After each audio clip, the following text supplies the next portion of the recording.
What's up, all? Happy full moon. Did you guys get your water out? Did you go sit out in it? I went and had my coffee out underneath the peak of the moon this morning. It was glorious. It's already now 200 degrees outside.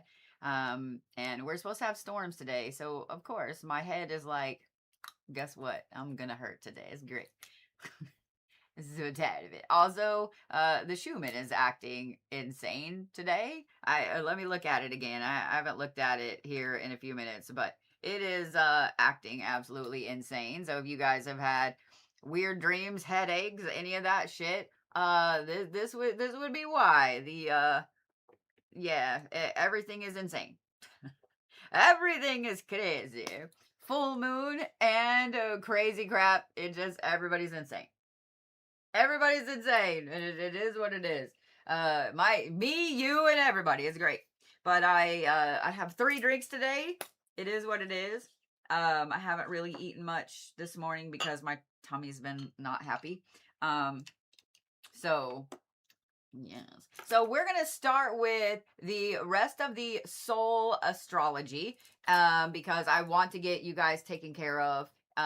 Because I fucked up my day yesterday. I thought I was gonna have it all done yesterday, and I did not. So it is what it is. But yeah, you guys still have time to get your water out. If you didn't do it, you still have time to get your water out. You have the day before and the day after. And then next month you will know to check where the peak is at where or when the peak is where you live, and then you will know. And then you will know.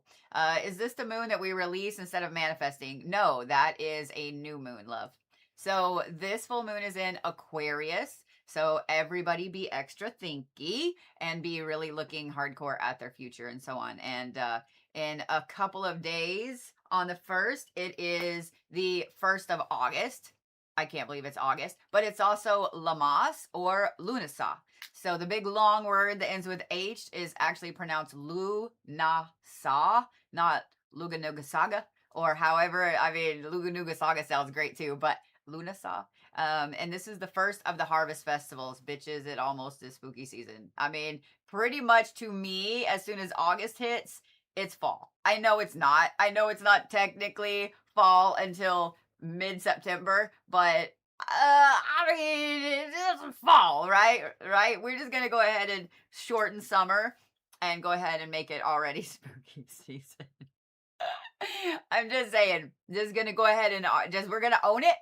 And then I put out a video this morning, and I just want to I just want to reiterate it.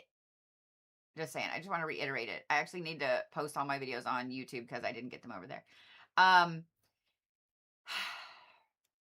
Witches, spiritual peoples, whatever you consider yourself, practitioners, whatever you consider yourself, y'all start. I've got an assignment for you. Okay, start hoarding the magic books. Start hoarding the magic books. Okay, I know I'd rather spend my money on dolls, but start hoarding the magic books, because there's a lot of things coming out where all these big, huge AI companies are buying up all kinds of antique books, old books, one of a kind books, etc., because they can afford to do this. And they are using them to train AI and then destroying them. So a lot of our history is fixing to get rewritten and destroyed and rewritten. So for those of you guys that are in the witchy persuasion, y'all need to start hoarding all of the magical books that you can find. This includes medical encyclopedias, drug encyclopedias. It includes all of any kind of witchcraft books, any kind of occult books, any kind of tarot, oracle, astrology books. It includes anything at all to do with spiritual practices. It includes anything at all to do with history, anything at all to do with all the things. Okay, start hoarding those things. Some of the best places to find those are at garage sales, flea markets, thrift shops, bookstores. Most big cities have So like here in Tulsa, we have a place called Garner's. They've been there forever. It is a massive used bookstore, and they have all kinds of shit in there, but they have tons of used books. So start hoarding books. Start hoarding books, actual physical copies of books. And if you guys have been following me for any length of time, like this is actually really, really bothering me. Like it's really bothering me. Um, if y'all have been following me for any length of time, then when I give you a book recommendation, I always say, like, get it on Kindle, get the audiobook, but get the physical copy as well. Okay. Get the physical copy as well. So, you guys, like, that is also something investment wise that is always going to be a great thing for you to have for yay, there's the trash man, for you to give to your kids, to etc. It's always going to be a good thing. But start hoarding those magical books. Like it's up to us. It's up to us. We are the protectors of that. It's up to us. So I'm just saying.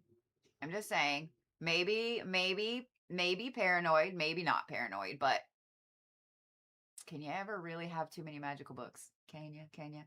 I've got boxes that I haven't unpacked yet. I've decided that I am not moving this fall. I've got too much to do at the reliquary, and I've got to safely get the bats only in my belfry. So moving this fall is not. It's not logistically possible for me. Unless I had like several $100,000 really quickly. Okay, not really that much, but yeah, about $100,000.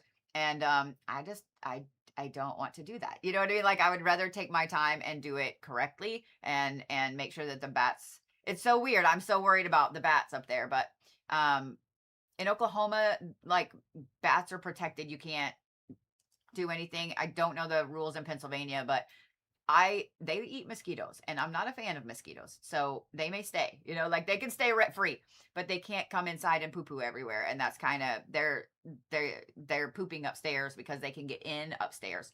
So they need to only be in my belfry. So I love the fact that I can legit say I have bats in my belfry. I don't know why that's the funniest thing to say, but it is, and I love it, and I will never stop saying it. But I have bats in my belfry. But yeah, I figure they're pretty much protected everywhere. So to have a company come out and they called it a cage upstairs, which is just sealing every single crack and all that stuff, it is almost 10 grand. And no, like we've got to refinish the upstairs anyway before anything can get moved up there. And so I'd rather just do it myself. You know what I mean? Like I've got to do it anyway, and I've got to put molding up and paint and all that. I'd rather just do it myself. So I'd rather just take the time and do it correctly. So yeah. So spring is looking more feasible. Plus I have been checking into moving companies, and I want to throw up. Even a semi, it will take a semi to move me all the way up there. A semi is gonna be cheaper than U-Hauls, which is sad. Sad. Yeah, I see that some of you guys are getting the things like from Wix. I don't know why Wix is sending that. I keep seeing it. I don't know how to turn it off. It's randomly messaging people going, let me know if you have any questions. So then people think that there's an email that they're missing. Apparently maybe the AI chat on my site is lonely. I guess I don't know. The AI chat on my site is lonely. Y'all, maybe it broke up with its AI partner, and I don't know. It just needs to talk. I don't know. I don't know.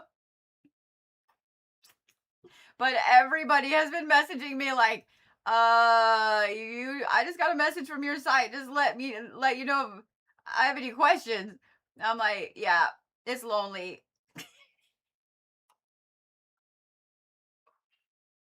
What is up, Oscar? How are you? How are you? Yeah, it's going to cost okay, so U-Haul from Tulsa to like outside of Pittsburgh is almost 3 grand. Almost 3 grand. And that is for one of the biggest ones that does not count gas. So you're talking at least 3,500, if not more, per U-Haul. And it took me 3 large U-Hauls to move last time across town.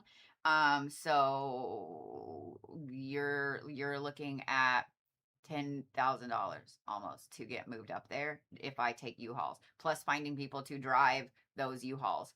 And barf, like it'll cost me about $5,000 to get a semi.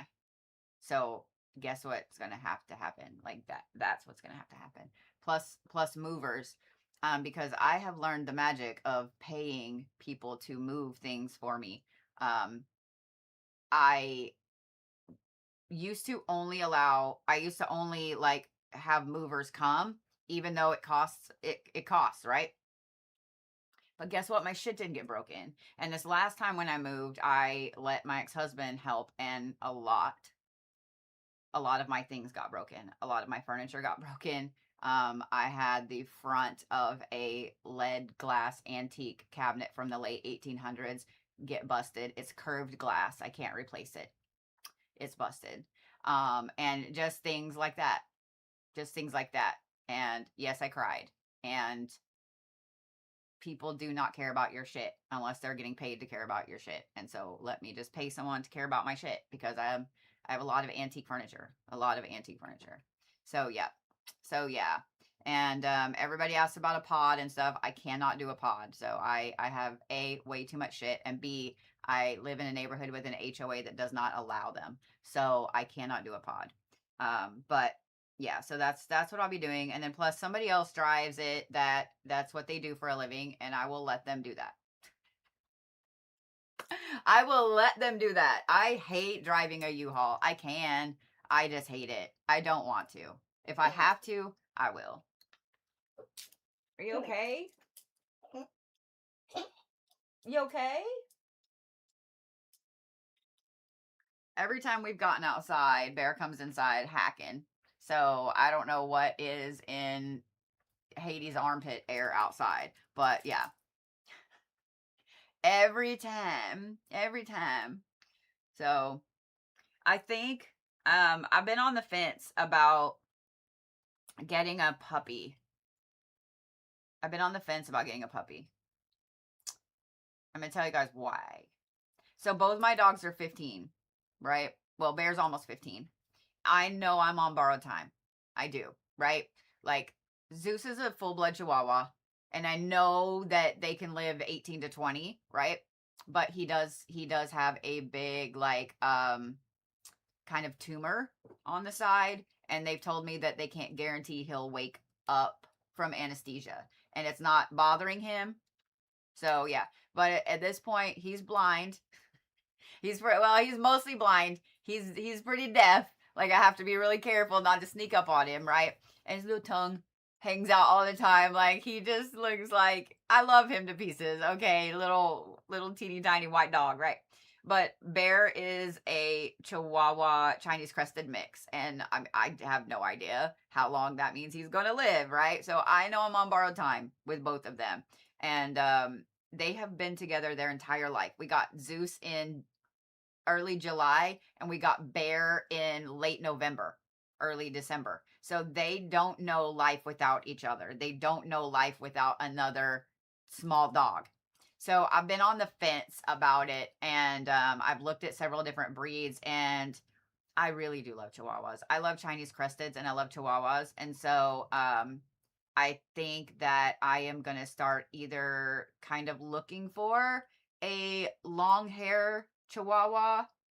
I would like to have a black one, but I know those are hard to find. Or I think a powder puff Chinese crested. And I don't know which one I want yet. And I'm going back and forth because a puppy is a lot of work. But at the same time, I know that I'm on borrowed time with my doggies. And so I'm just worried that if I lose one of them, then I'm going to lose the other one really quick, because they've never known life without each other. Do you see what I mean? So like, I don't know. So I'm trying to decide, I'm trying to decide. I absolutely adore these two little tiny shits. Like they are my whole life, right? Um, See, I like the Chorkies. Those are super cute too. And then Denise has Shih Tzus, and God, I love their little smashy faces. Like I just want to snuggle up, you know. So I have thought about a Shih Tzu as well, but I've enjoyed having a Chihuahua. I really, really have. And as soon as I got him, let me turn the Schumann off. That is bright in my face. Um, as soon as I got him, like I started taking him everywhere with me. Like his little teeny tiny self went everywhere with me. So he was super socialized. So he's not a dickhead Chihuahua. He's like a cool, chill, you know, laid back chihuahua. And I've had so many people compliment, like, oh my god, I've never been around a chihuahua as chill as this. Is Well, because I socialized the shit out of him when he was like a puppy. He doesn't know any different than to be social. So um yeah, but I think I might start putting the feelers out. I have kind of been spot looking a little bit. I thought about getting a big dog, but um as much as I love big dogs, I do travel a lot. It's much easier to travel with a tiny dog. It is much easier to travel with a tiny dog than it is with a big dog. So I do love Pomeranians too. I see some of you guys mentioning Pomeranians. I do love Pomeranians. Kirsten's grandma had a little puff ball forever named Popcorn. That was the funniest little dog. Like they're so funny, little tiny dogs. But yeah, I see a lot of you guys that are talking about, having two dogs together, and yeah, that I'm worried. Like I am really, really, really worried. I'm really worried. I also love Malteses. I haven't seen any in a long time though. I had a friend that used to have a solid white Maltese. That was the cutest little tiny damn dog, and she took it everywhere too. It had little bows in its hair and its nails painted all the time, and um, so that one was super social. I did have a friend that had a Maltese that Maltese was a dick. I mean, it would tear your leg off. But I really do love Chihuahuas. I do. I do. I do. Zeus is a little applehead. He weighs like 3 pounds. 3 pounds. That's how much he weighs. And I have a hard time sleeping without this dog. He's got stairs that go up to my bed, but he's getting to where he doesn't move around as well now, so he doesn't sleep on the bed with me anymore. And the first night he didn't sleep on the bed with me, I noticed he wasn't there, and I went in and brought him in and put him up on the bed, and he got down. He's got a blanket behind my chair right here, and that's pretty much where he spends his time. So yeah. So I know it's coming. I know it's coming. And the thing is, like, I know this is what sucks about being a witchy content creator, and having a larger following and having people that hate you. Anytime anything bad happens, that literally is just life. Oh, I did that. You didn't. Like you didn't. Zeus has had this little tumor thing on him way before TikTok was a TikTok. He's had it for like ever, not forever, but he's had it for a very long time. So like you didn't. My dogs are like super old. Like they're super, super elderly dogs. Like, so when they pass away, you didn't do that. Like, whatever. You know what I mean? Like, all I can do is laugh sometimes, because I'll hear through the grapevine, like, oh, so and so said that they did this and this and this. And I'm like, you didn't, though. Like, these two little shits are so fucking protected. It's not even funny. Like, I don't know. It cracks me up. Or when I had a migraine last week, I had a couple people tell me so and so said that it's because they hexed you or whatever. Okay. Unless you retroactively went back to when I was 18 and gave me meningitis to give me chronic migraines and epilepsy. Like, okay, nobody can do that. Nobody, that's impossible. So, like, whatever. But you tell yourself what you need to tell yourself to make you feel big. Like, I don't give a shit. You do you, boo boo. Like, enjoy that life over there. Enjoy that life. You know what I mean? Enjoy that life over there. But anyway, all that to say, witches hoard the books. So yeah, so I guess I'm just gonna start kind of putting the feelers out, that if any of y'all know of a reputable person that has chihuahuas or powder puff Chinese cresteds. I'm kind of looking because the scammers that are out there be scamming. I was gonna look for a Zolo or a mini Zolo because I have always wanted a Zolo, but I don't know how a hairless dog would do in Pennsylvania. Probably not a good idea. Now, if you don't think I would have that dog in sweaters and a onesie all the fucking time, you wrong, because I would. But have y'all seen a Zolo? Have y'all seen a Mexican hairless? They look straight up like a chupacabra. They look straight up like a fucking hellhound, and I want one.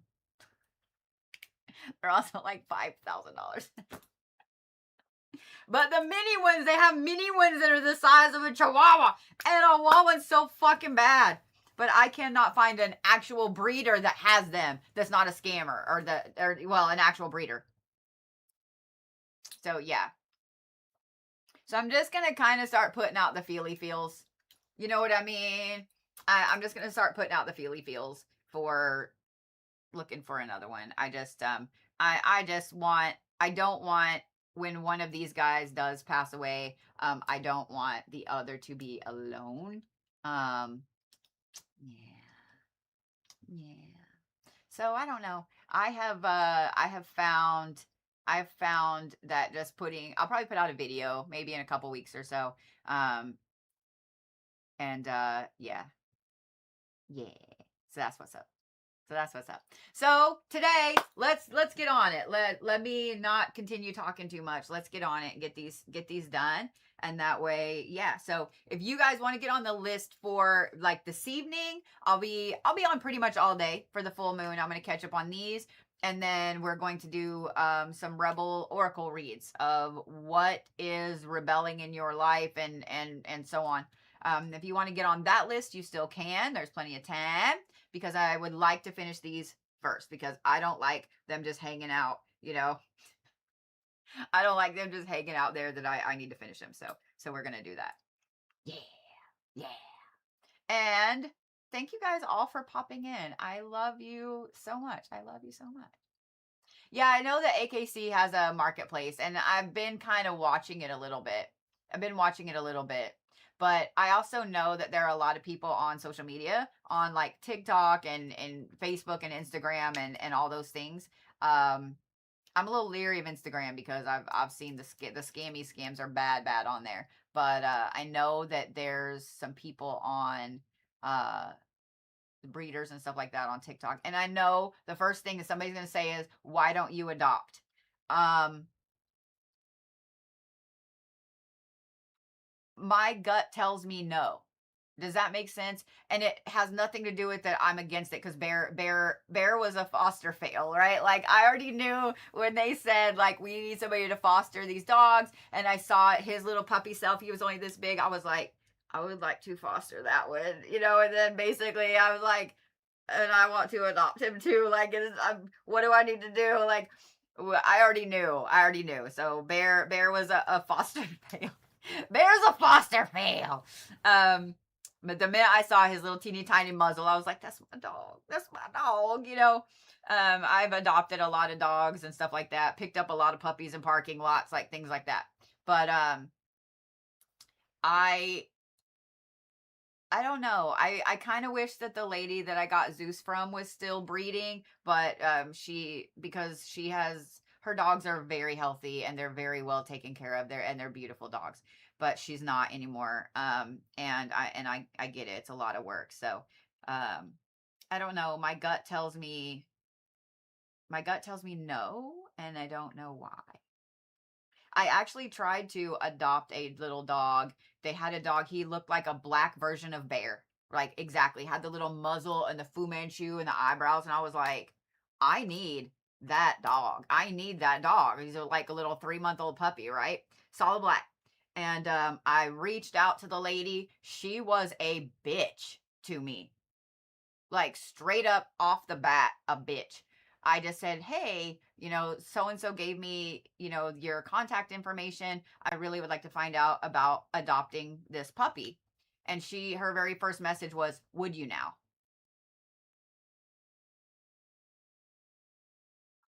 What?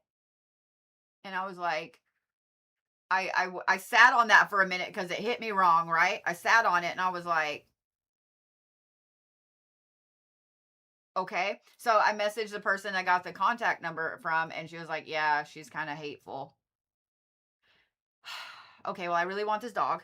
Okay. Like, I really do want to adopt this little dog. So I reached back out and I was just like, could you tell me what the process is? Do I need to come up there or, like, what's the process? And she just sent me back ...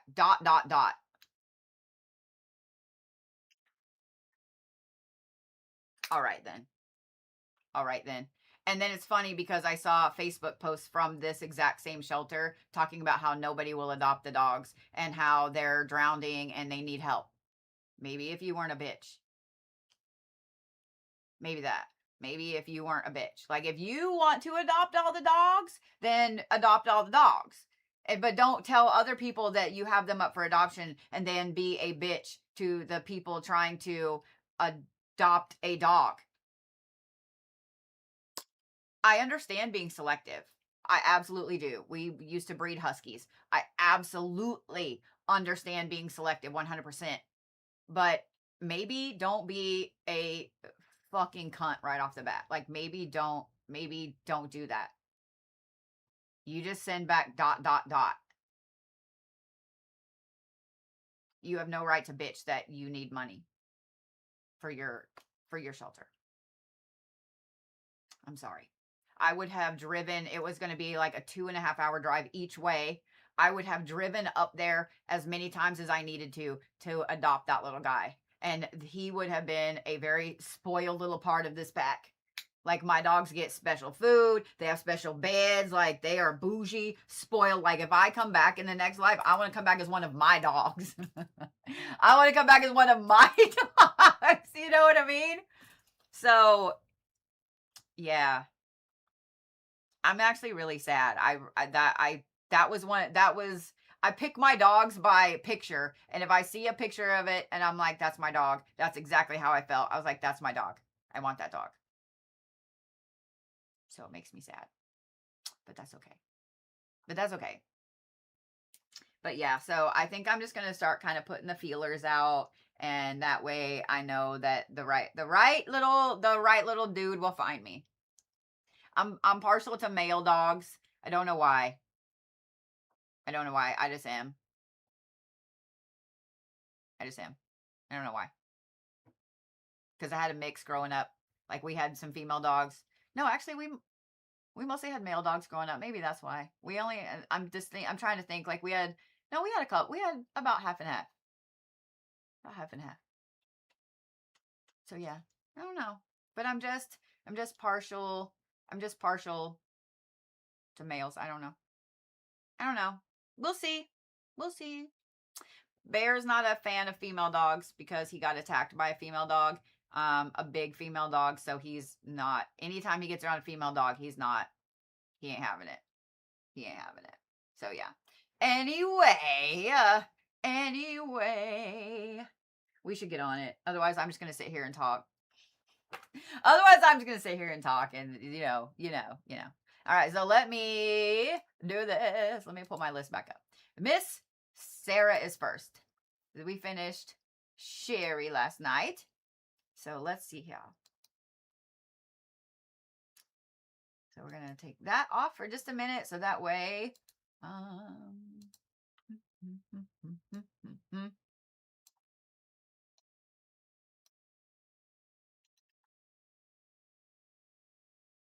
I don't think I pulled Sarah's, but let's find out. I would like for that to work. Okay.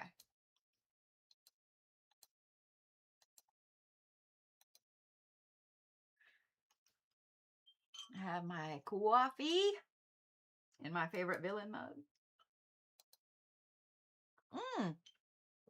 I have pulled yours, Sarah.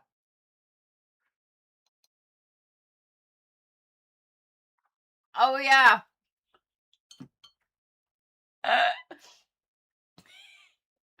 This one cracks me up. I have pulled Sarah's. Sarah already knows why I'm laughing. Y'all want to see the most Virgo-iest Virgo that ever Virgoed? Are you guys ready? Are you guys ready? For those of you guys that haven't seen this, you ready to see the most Virgo that ever Virgoed?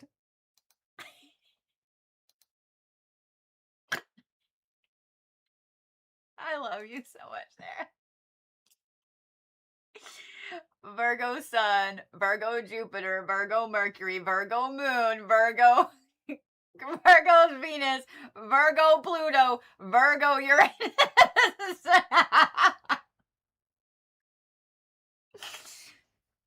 I love you so much. It's so, I mean, at least I'm spitting. It's so funny. At least none of the asteroids I'm looking at are Virgo. I'm just saying, at least, at least, at least none of the asteroids are Virgo.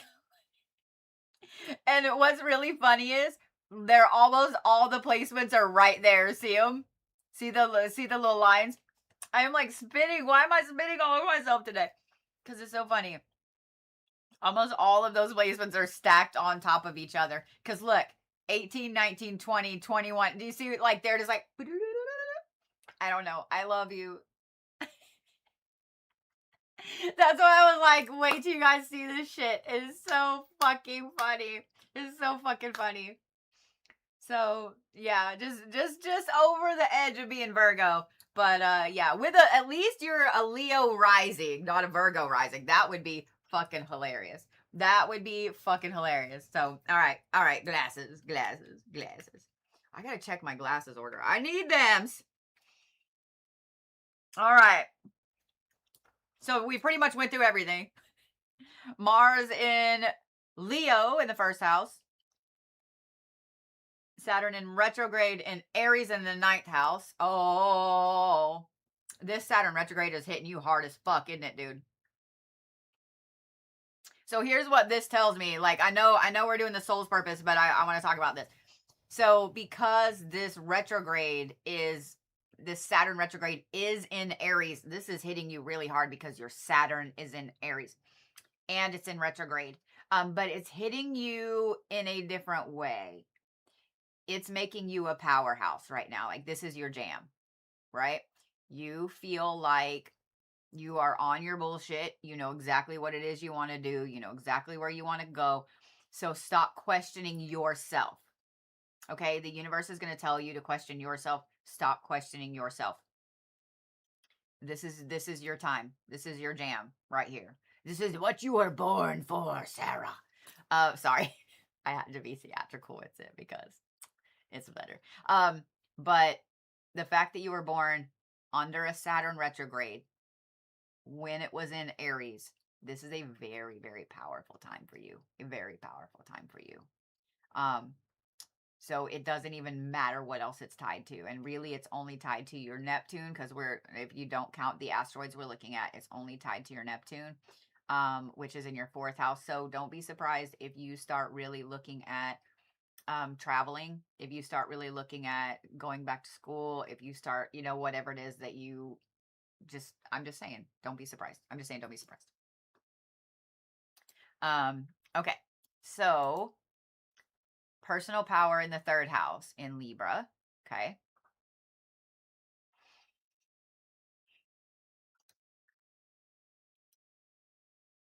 Hades in the fourth house in Scorpio. Psyche in the fourth house in Scorpio. Pegasus in the sixth house in Capricorn in retrograde, which means this is your Hecate in Cancer in your 12th house. So let's start there. Your Hecate is sitting in your house of magic.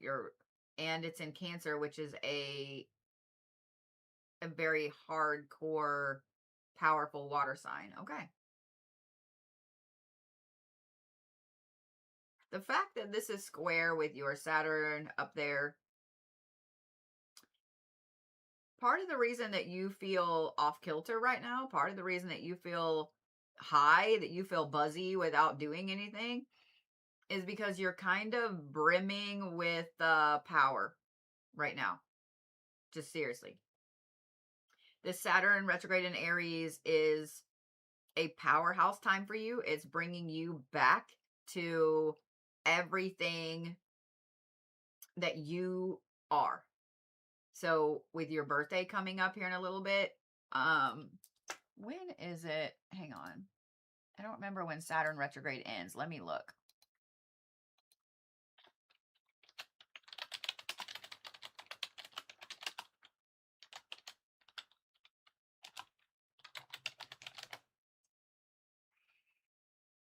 Yeah, it doesn't until December. That's what I thought. I just didn't want to like say that and be incorrect. So Saturn retrograde will still be going on during your birthday, during your solar return.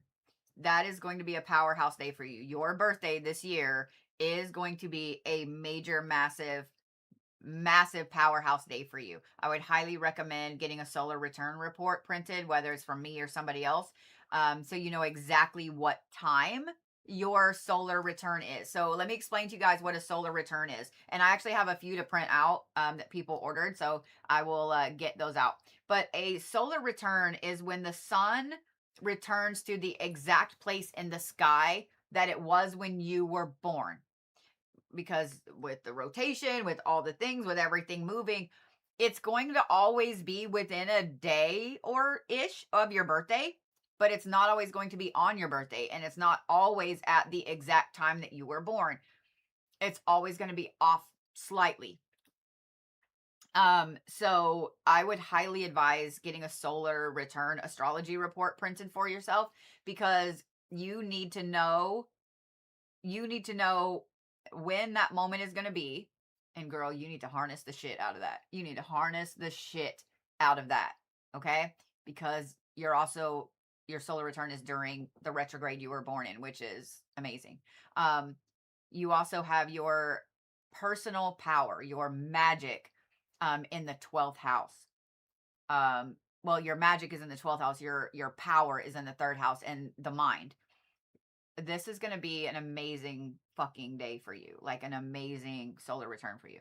So the fact that your Hecate is in the 12th house, you are phenomenally talented with water magic. You are phenomenally talented when it comes to using waters, to speaking to them. You would be extremely talented with weather magic, in my opinion, because water. You're going to be extremely talented with emotional magic. In other words, if you haven't learned Reiki, if you haven't learned energy techniques, anything like that, you highly should, because you have your Kali down here in this 3rd house. That's your mind. So your Kundalini, your personal power is here, right? This is where it comes from.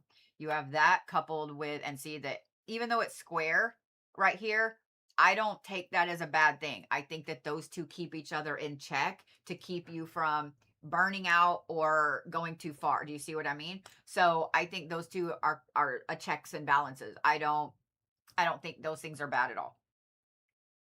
Or that square, I don't think that's bad at all. The other thing that I want to say about your Hecate before we kind of move on to your Pegasus over here is that when I say that you're very talented with utilizing waters, I would be willing to bet that you absolutely love water. As an earth sign, I guarantee you love water. But I would also be willing to bet that you are more of a like lake, mountain, stream person versus a beach person. Having so many Virgo placements, you are going to naturally crave a lot of earth, a lot of trees, a lot of nature. So you wanting to find water, you wanting to be near water, a mountain stream, sitting by, a waterfall up somewhere gorgeous with trees everywhere, that is always going to make your soul just feel better. It's going to make your soul feel better. Not saying the beach won't help, but you need a place like that where you can go and just sit. So my advice is, when you get off kilter or you can't focus, just lightly in the background, whether it's at, work, whether it's at home, whatever it is, just lightly in the background, go on YouTube and find like a waterfall, find stream sounds. Those are going to instantly ground you, kind of woo-saw you a little bit. The reason I keep mentioning waterfalls is that they're loud, and they're more powerful. The fact that you have so many Virgo placements, it's going to take a large water sound, right? But rain, all of those things, anything like that. I also would find someone that can teach you weather magic, if you haven't already started learning it, because weather magic is something really, really powerful. You are already naturally attuned to it. Naturally attuned to it. So now let's talk about this Pegasus placement right here, because it is in retrograde. This is how you travel to the astral.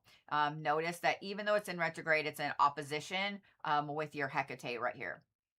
So you can easily overpower that aspect of not being able to travel by utilizing that water that we just talked about. If you utilize that water, if you utilize anything at all having to do with water, if you're looking for a totem to travel with, I would look at something that revolves around water, whether it be, my cat's ridiculous. Whether it be a whale, a dolphin, a boat, a ship, a kelpie, I don't know. Whatever it is, find something water related to take you to the astral. Hell, girl, build yourself a submarine. You know what I mean? Build yourself a submarine. Whatever it is that you need to do, but you need something that is going to allow you to travel underwater. I mean, underwater. The astral has water too. So you traveling under those currents is going to help. It is going to help. Um, so you don't have a problem getting to the astral. You just don't know the right totem, the right vehicle to travel in. Let me just say it that way. So let's talk about this one, because girl, ma'am, this one right here, Psyche. And this one is in your house of roots and home and family. And your Neptune is there too. This is always, always going to be a very powerful form of magic and protection for you. So the fact that Psyche is there with Neptune, Neptune is your spiritual placement. And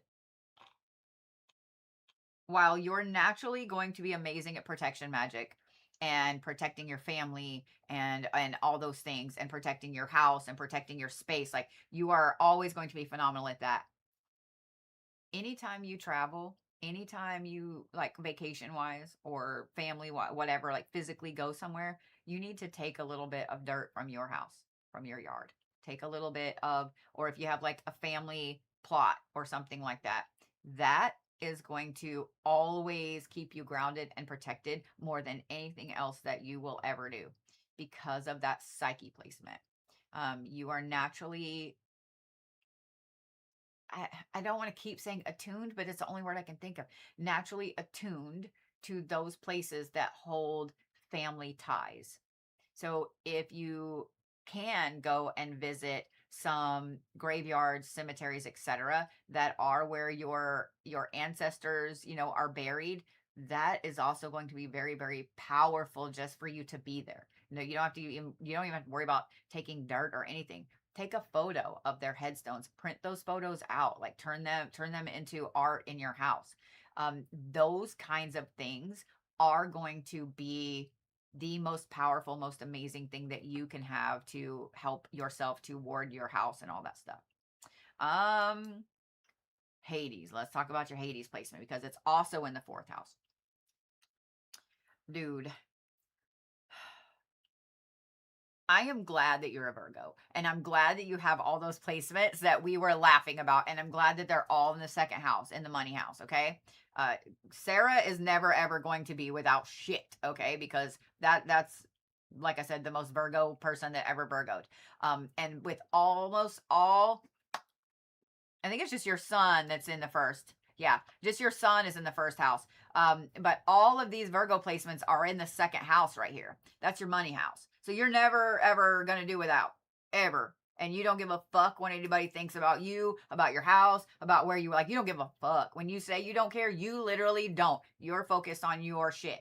But the fact that your Hades is down here in the fourth house, it also means that you see and want to fix all of these shadow things in the people that you love.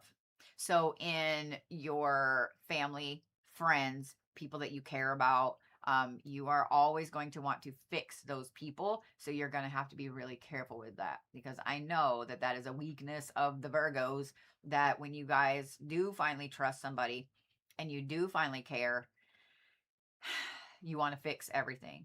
And you having your Hades there, you are going to be drawn to people to that are broken, that have a lot of problems. And so it's a problem. You know what I mean? Like, it's a problem. So you're going to have to make sure that you are really careful and see how it's tied into your sun. And then it also has an argumentative tie to your Mercury there.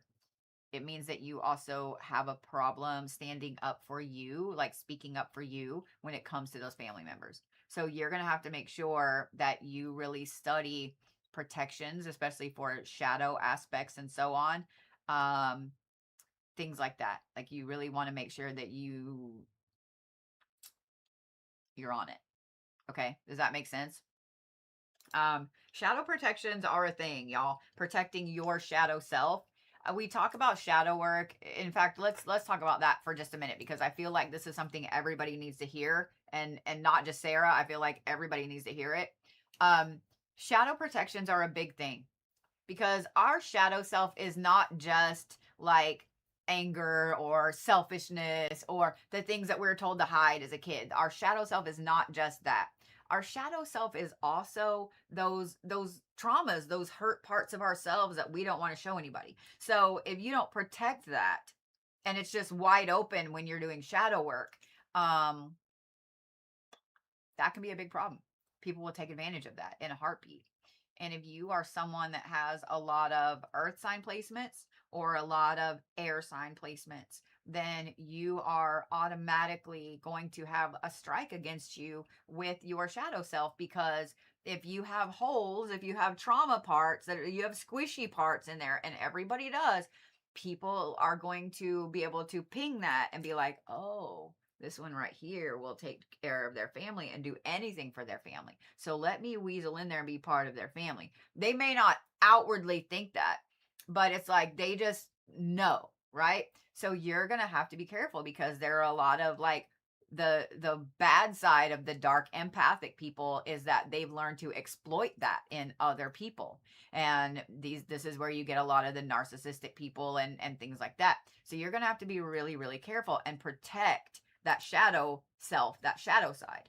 That's another reason why I said visiting headstones of your ancestors, using those as artwork in your house. Like, it's not hard to take photos of headstones and make them really pretty. It's not. In fact, most of them are absolutely gorgeous, especially the older ones.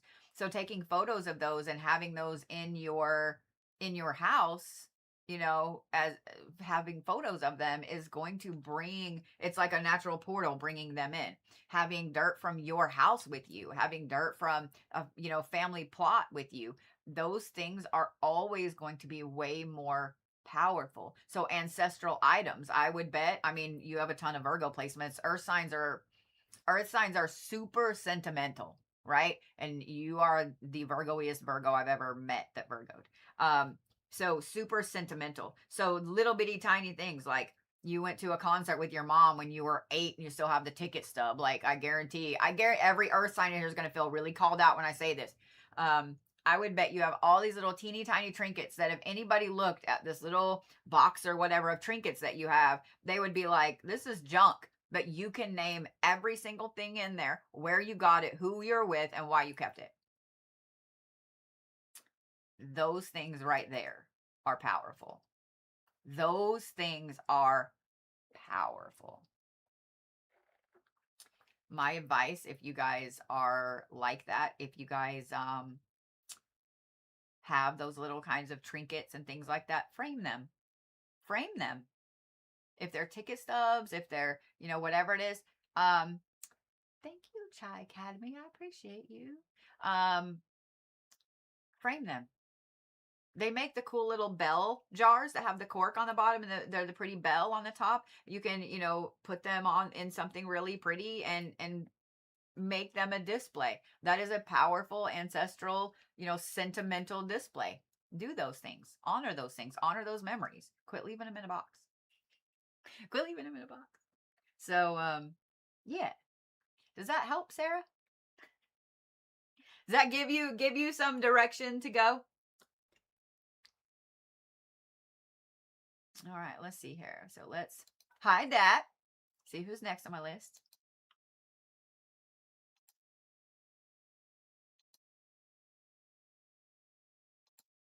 Tracy. And I bet she's not here because she's at work. Hi, Tracy, later.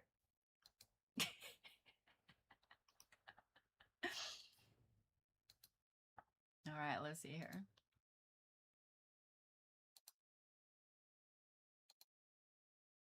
You are so welcome. You are so welcome. Yeah, I don't see her popping in over there. So I imagine she's at work. All right. Oh yeah, we went from Virgo to Scorpio because of course we did. All the Virgo to all the Scorpio. All right, so let's see here. I've read for Tracy a few times, so let me pull this up. Let me see. Oh, okay. Let me put something in my face here because I was like, why all of a sudden I feel high because my sugar's crashing.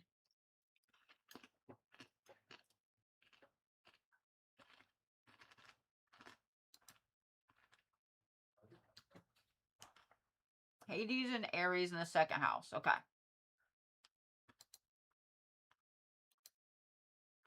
Hades, hang on.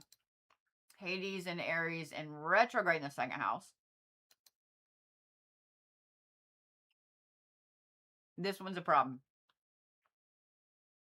This one's a problem.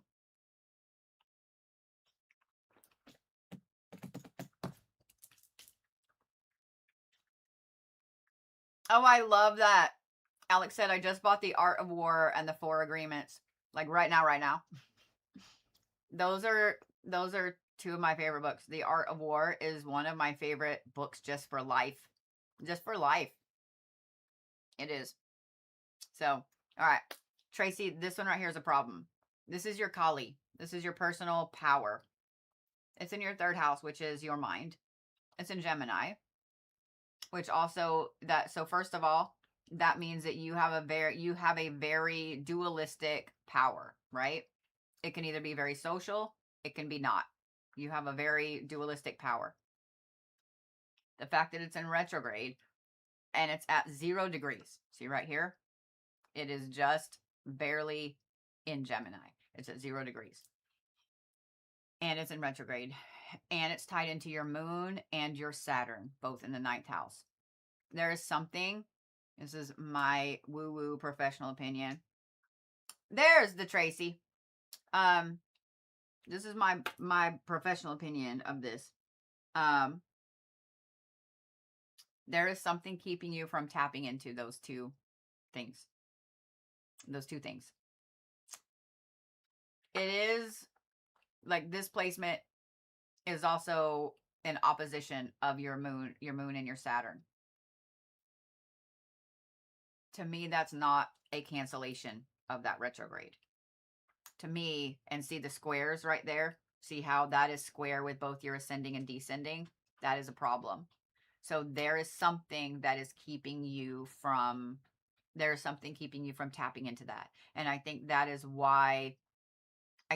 why underlying, with just life, you feel like you lose yourself or you lose your personal power, or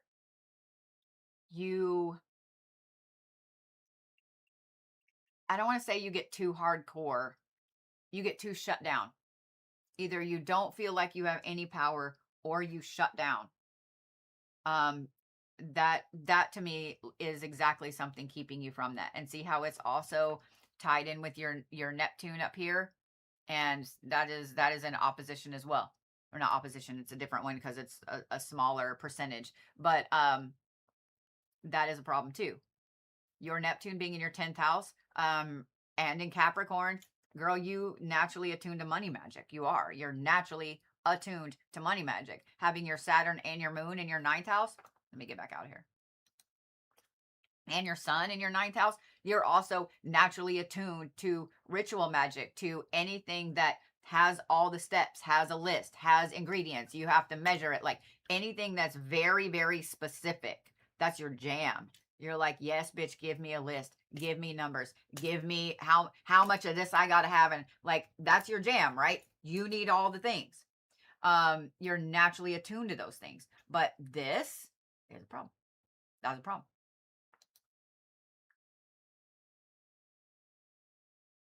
This one's a little bit of a problem too. But this isn't as big a problem as the other one. See how this is tied, this is Psyche. So see how this is tied in with your Venus up there. This is also why you have a natural aversion to wanting to let anybody in. You just do.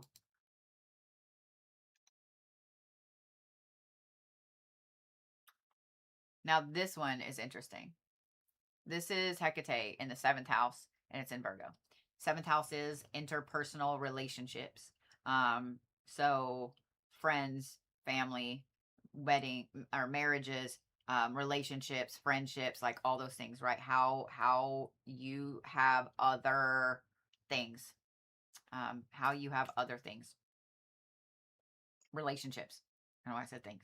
Why you have how you words are not my friend. Why and how you have certain relationships with certain people. Damn shit. And then see how that is tied in with your Jupiter over here in Aquarius in the 12th house, okay? Not in a happy way. It's also not in a happy way with your ascending. You have an interesting form of magic. And when I explain it to you, you're going to go, oh, okay. And then, oh. But you have a very interesting form of magic. This is a type of, I don't know the right word. Do you ever see X-Men? One of the older movies, there is a character in there and they call him Spike, and he's able to like jut spikes out of himself. Do you ever see that one? Um, you ever see some of the X-Men or Marvel characters that are able to put up like a static energy shield around them, like a bubble, like of energy. Anybody touches it, they get zapped. That's you. That's you. That has its good and its bad. It has its bad, which is obvious, with keeping people at bay, which can be good. But if it naturally activates because you can't tap into your personal power, obviously that's bad. Obviously that's bad. But the good of that is that, remember how I said that you're naturally attuned to all of this, to ritual magic, to all of those things. We have an appointment coming up, don't we? Or am I wrong? Like we have to reschedule one, or am I wrong?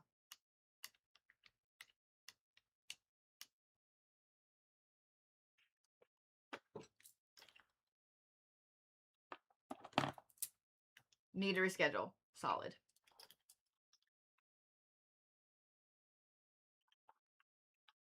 I knew it was something because I was like, damn it.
I actually wrote myself a note so I wouldn't forget, because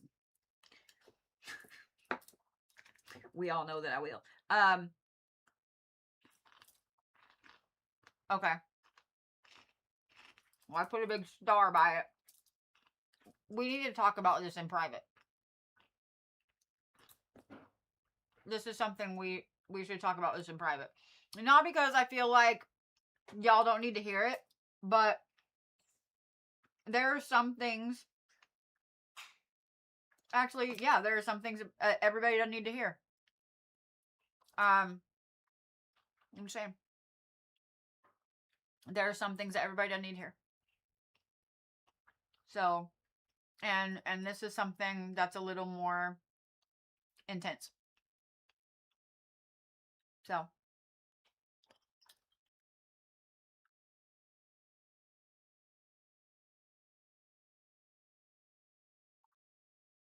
I'll message you here in just a little bit.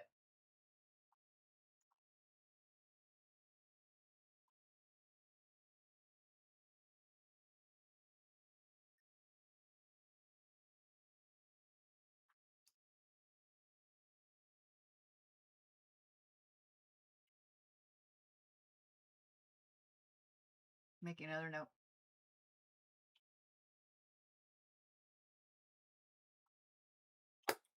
Okay. Yeah. I'll message you because this is something else we need to talk about. Which means this is your Pegasus. Mhm. Mhm. This actually is part of all of this that I was saying we need to talk about. So, I will I'll reach out to you and we'll get you rescheduled. Like, I'll put you at the end of a day, or on a day where I don't have anything after that, so we can have just a little longer to chat, because this is, yeah, because I want to chat with you about this. Um and I wrote down a couple other things to chat with you about, so that way I know. That way I know, because yeah. And I know that's very cryptic sounding. And I fucking hate that. But I mean, bitches be bitches, you know? Like, bitches be bitches. So we're just gonna leave it at that. So we're just gonna leave it at that. But yeah, I'll reach out to you today. How do you schedule a reading? If you want to schedule a reading, all you have to do is go to my site and just go to services, and you can book whatever suits your fancy. You are mentioning family plot dirt. Would that still be okay if you were adopted? 100%. 100%. Um, y'all, if y'all have followed me for any length of time, then you know that the person when I say dad, the person I call dad, he's been my dad since I was like 2.5. He married my mom when I was 3, and they had my sister when I was 4. So he's been my dad my whole life. He adopted me when I was 7. So I have never really known my biological dad's family. I knew my grandma slightly. She wasn't the greatest person to me. And then my aunt was the only one that was nice, that kept up with me. And my great aunt Grace did keep up a little bit, but I never really knew any of my biological dad's family. And so, I know my dad's family as my family.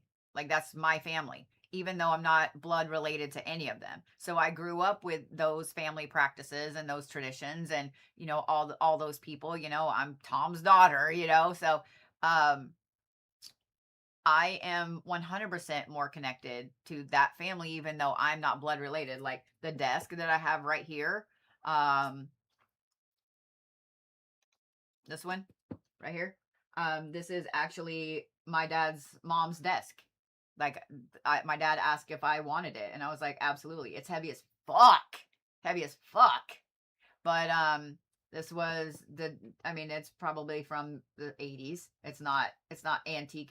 Well, I guess it would be antique if it's from the 80s. That's bullshit to think about. I don't like it. Anyway, it's vintage, but um her husband was a prisoner of war in Korea, and I mean, was the desk that they used. It was in their living room as long as I can remember. So when he asked if I wanted it, I was like, absolutely, absolutely, and it's right here. And I have, several other things. I have two china cabinets or two little display cabinets that were my Mima's that were in her house forever. So things like that, those things are very powerful to me, even though I'm not part of that bloodline, if that makes sense. So yeah, if you were adopted, absolutely. Those are the people that you call your family. They call you family. So you're part of the family. Period. Period. So yeah. Yeah. All right, let me see who is next.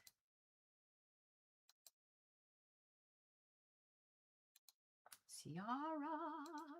I don't know if it's Ciara or Sierra, and if I'm saying it wrong, I apologize. Let's see. Let me get you. I don't think I pulled yours, but let me look. Mm-hmm.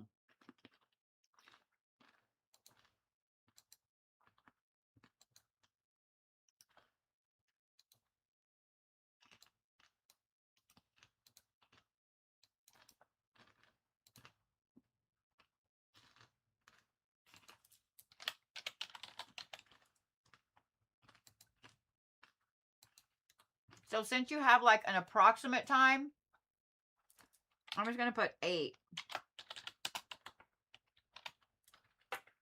I'm just going to put 8. We're going to go from there. There you are. Sierra. Okay. Got it.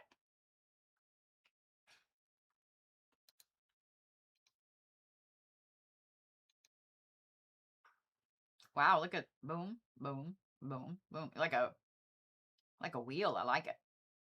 Look at that. Look at how pretty that is. Okay. Okay.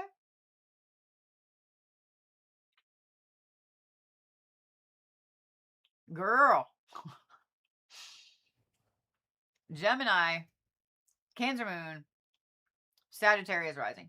Now, if you do find out what time it was, like if you do somehow find out, you let me know and we'll see if anything changes. Because I just put like 8 o'clock. So we'll say that.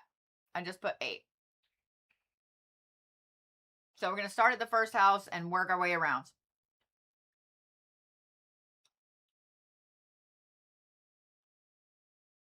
You have. That is like almost on top of each other right there. They are 29, 29, but that's 10 and 29. Okay, so those two are almost, that's why I was like, what the hell? They're almost on top of each other. So you have your Uranus and your Saturn both in retrograde, both in Sagittarius, both at the 29th degree in the second house. Then you have your Neptune and Capricorn in retrograde in your second house. Okay. Girl, that means you always want to give your money away to other people to help them. Stop it. Stop it. Your third house and your ninth house are huge because you were born in Canada. Anytime y'all are born like higher or lower, does that make sense? Like higher up toward the North Pole, lower toward the South Pole, you're always going to have different houses that are wider because those are the areas of the sky that are bigger where you were born. This means you overthink. So you have, okay, your Hecate and your Kali. So your personal power and your magic, or your magic and your personal power, both in Pisces, both in the third house. Then you also have your Mars and is that your North Node? It is. Your North Node in Pisces in retrograde in the third house that are tied into a fuck ton of things right there. I'm trying to hold off. I want to see which that is. So you have your Jupiter in Taurus in the 6th house. You have you were born under Mercury retrograde. So your Mercury and your Venus in retrograde in Gemini. Then you also have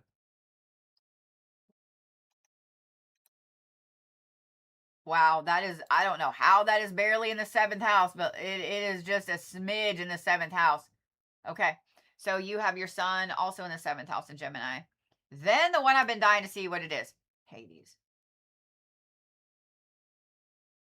Because look at what this is tied into. It's tied into like everything right here. That's why I was dying to see what that was. Hades in Cancer in the eighth house, the house of rebellion. Okay.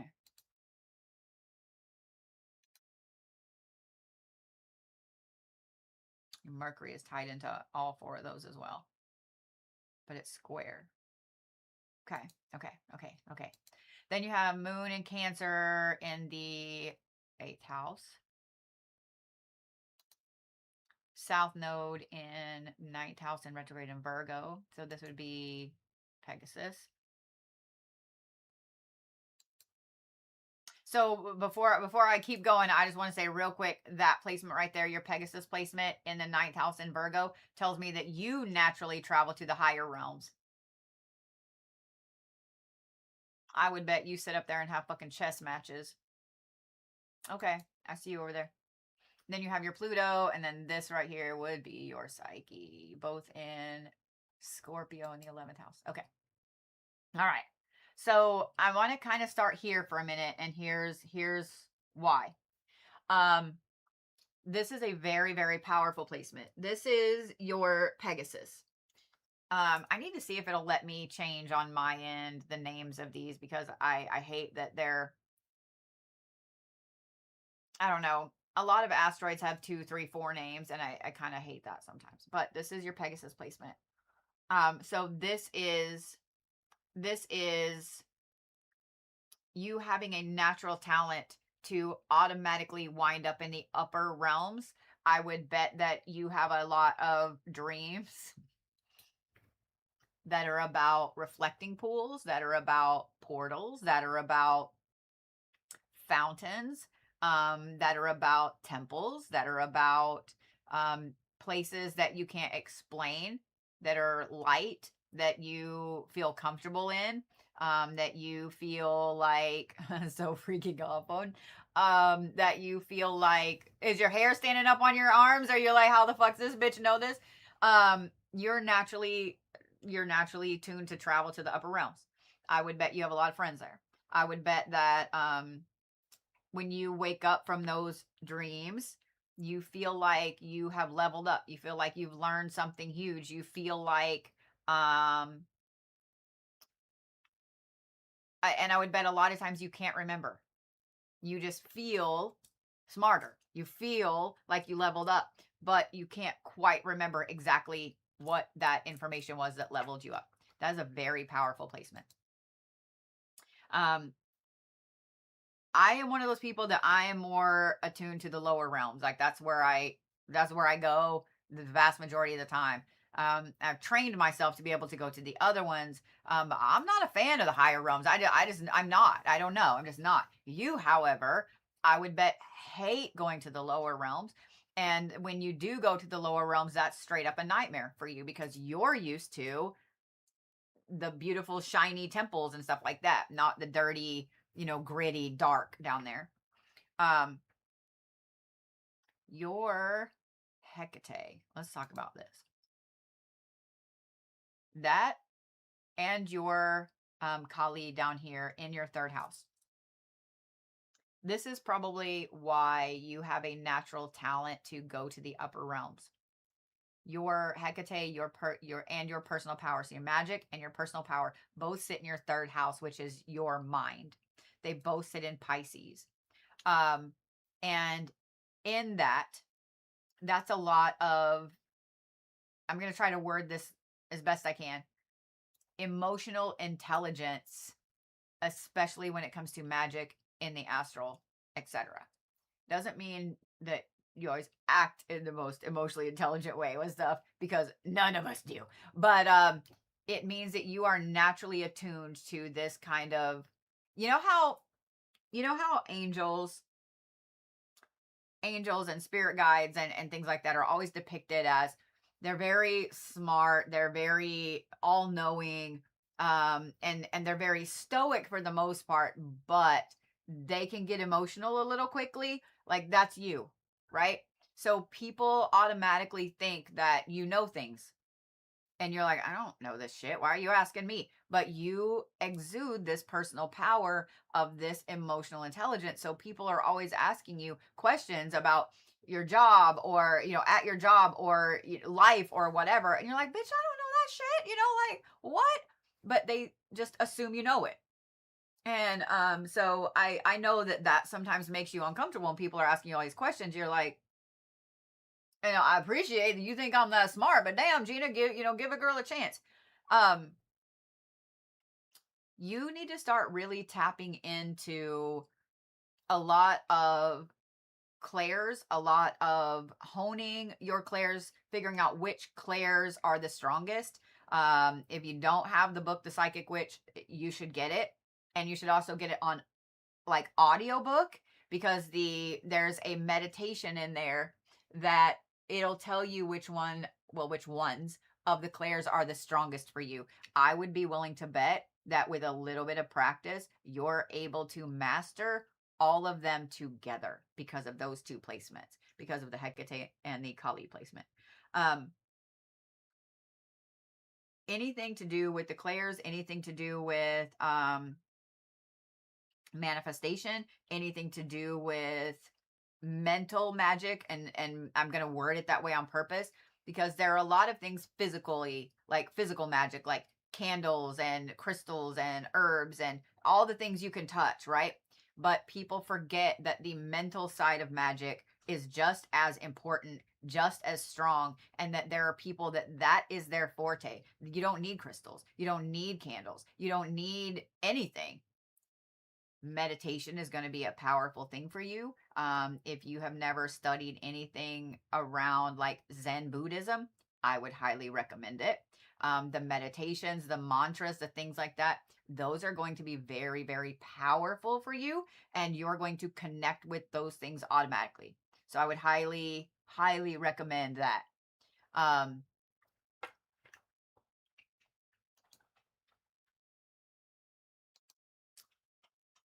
we talked a little bit about your Hades. Psyche, that's the one I was looking for. This one right here probably fucks you up a little bit because it's in your 11th house, and because it's tied into that damn Capricorn placement right there. Girl, you are naturally attuned to wanting to repair, and I hit myself right in the chin, wanting to repair and wanting to fix um people's emotions, people's brains, people's minds, etc. It is a natural talent, but it's one that I bet takes over more than you want it to. Working with your own self, your clairs, meditation, etc., all of those things will help you pull that back, if that makes sense. If that makes sense. I know you said that meditation is hard for you, ADHD me. For those of you guys that, let me just say this. Meditation is kind of hard for anybody that grew up in the West. We're not taught to focus. We're told to focus as kids. Focus and do your homework. Focus and do this. Focus and do that. We're told to focus, but we're not taught how to focus. It is going to take a while to train your brain. It is. That's why I always say, like, find something that occupies your hands. But learning to meditate, learning how to master that is going to help you tremendously. It's going to take some willpower. It is. And being a Gemini, you want to do 5 things at once. You just do. I know no Gemini that sits still. Somebody can name one, I'm sure, but I don't know any of the Geminis I know. They don't sit still. They don't sit still. They're always doing something, going somewhere, they're always doing something. And especially because your sun sits in your 7th house, which is interpersonal relationships. You like the people that you like. You want to go and hang out with them and be around them and talk to them and so on. So learning how to focus and meditate is going to take some willpower, But if you tap into that higher realm up there that you've been going to your entire life, I guarantee you that you kind of already know how. Ask them for help. They'll help you. I promise they will. I promise they will. Because if you can remember, if you can focus and you can meditate, then you can remember the things that they're telling you when you're there. And that helps them and you. So I guarantee you that they'll help you. Okay? Did that help, or did that give you even more things to, hopefully it gave you a lot to fall down the rabbit hole on. Hopefully it gave you all the things to fall down the rabbit hole on. All right, Samantha is next. Let me see here. What are you doing? I had to clear off the bottom shelf of that big cabinet right there because he feels like that's his shelf. And now that I moved this desk in here, it's a little dark space. Like that's his cat house, I guess. I don't know. He's ridiculous. He's ridiculous.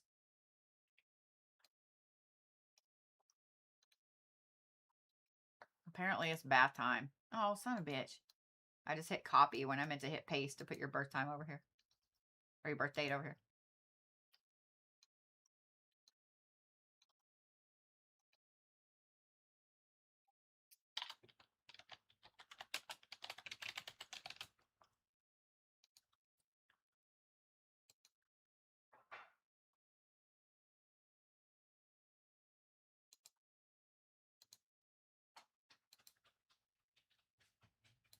All right, Samantha.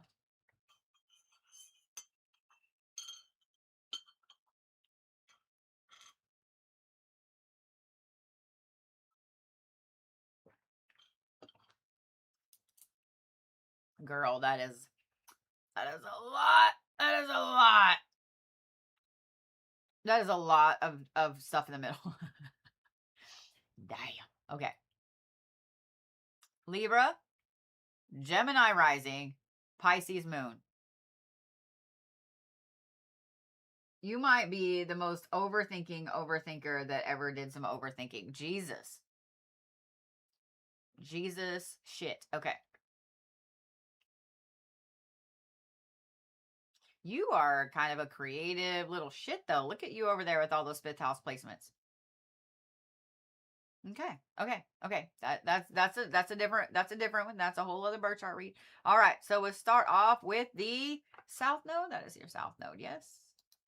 Yes. My whole brain is like, I don't know. South node, retrograde, first house Gemini. Kali, first house Gemini. Saturn, second house. Interesting. Yeah, you need to, if you haven't had a birth chart read from somebody, yeah, you need to. Damn, Gina. Okay. That's a whole other thing. Saturn, Cancer, second house. Pegasus and Hecate, fourth house Leo. And that was tied into your moon. Okay. I'm trying to not click on that. We're going to go around. Venus, Virgo, fifth house. Sun, Pluto, Mars, Uranus, fifth house, Libra. Mercury, Scorpio, sixth house. Neptune, Sagittarius, seventh house. North node, Sagittarius, retrograde, seventh house. Psyche, that means that's Hades. Psyche, Aquarius, ninth house. Okay. That one's a problem. That one's a problem, just like this one's kind of a problem. Okay. Okay. Jupiter, retrograde, Pisces, 10th house. Moon, Pisces, 11th house. Hades, retrograde, Taurus, 12th house. Something keeps you from all the hardcore shadow work, dude.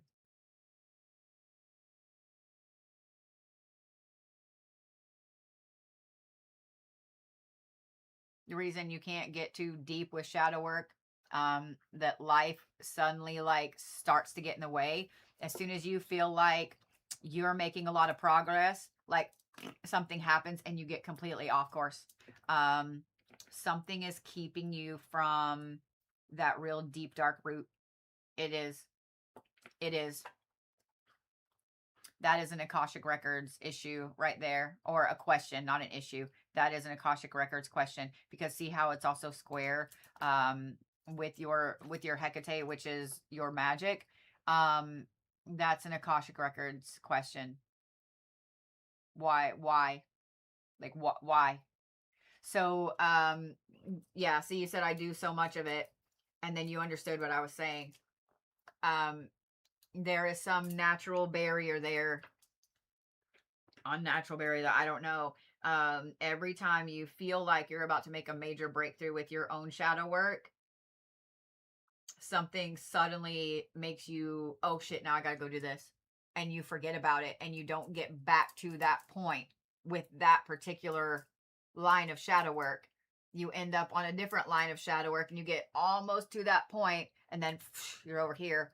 That is a question for the Akashic Records. Period. Um, that's fucked up, man. That means that if you can't solve that, if you can't figure out why, it's going to continue to happen and you're never going to be able to get past that. Okay. Let me ask you a question since you're right here. I just out of curiosity. Do you feel like you might be born in the wrong time?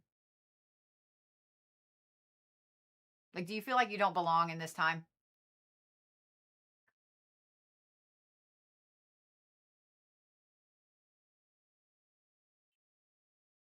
Yes.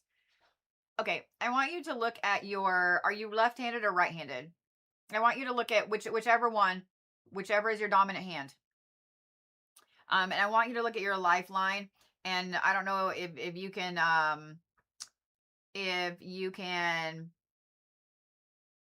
see very well where you're at. Do you have a second faint lifeline?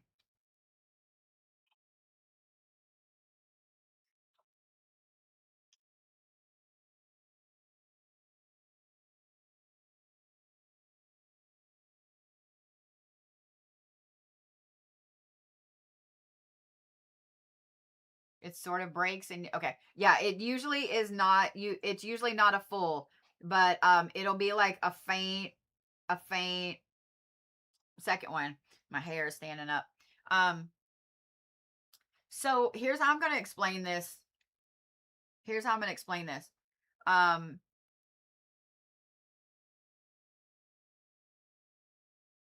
and this is where I feel crazy and sound crazy, and it is what it is. But and all of this kind of stems from what I saw and learned whenever they had to bring me back when I died. Um, I'm telling you everything you knew, but you didn't understand. So when you go through this cycle, right, of you're born, you live, you have spirit guides that are with you, they help you learn the lessons, you pass away, you get debriefed, then you are a spirit guide for somebody else and you help them learn their lessons, and then they die and then you're debriefed and then you start the cycle over and over again, right? um when you're being born, when you're in the tunnel getting ready to be born, right? I'm not saying the birth tunnel, like when your consciousness is coming down, I feel like you got sidetracked somehow. So like instead of going down the tunnel like you were supposed to, something pulled you. I think the reason that you feel wrong all the time, and I don't know how else to explain it, that's why I put it in air quotes. This is a and I don't mean to say this to be like, oh my god, you're so fucked up, like a lot of people that are in between their 30s and like mid 50s right now feel like this. So first of all, you're not alone. And if you buy into any of the prophecies of any culture, let me just say that this is a time that's been predicted that a lot of souls are born and are here right now because they are here to do something. Even if it's just say one sentence to the right person to get them to do whatever, to fix whatever's going on. I mean, think about if that one sentence is not said to that person, then they're not going to do the thing. Do you see what I'm saying? So, like, it may not be that you're here to, be some intergalactic messenger or whatever. It literally may be that you got pulled and are part of this group that your specific job is to just exist right now in this time. But it's off of your soul's timeline. So it's why you can't figure out why you're not seeing whatever the life lessons are you're supposed to accomplish. It's why you have problems making a decision on anything, on what you want to be when you grow up or whatever. It's why you don't understand. I mean, I'm just going to say it like that. Why you don't understand. Why you don't understand life, why you don't understand the world, why you don't understand people, why you don't understand what you're doing on a daily basis. Like, it's why you sit and you go, I don't get it. Like, I don't get it. What is the point? I don't get it. It's why you are constantly fucking frustrated. It would be a good question for the Akashic Records. The problem is, I don't know if you're going to get an answer. I'm just going to be honest. I don't know if you're going to get an answer.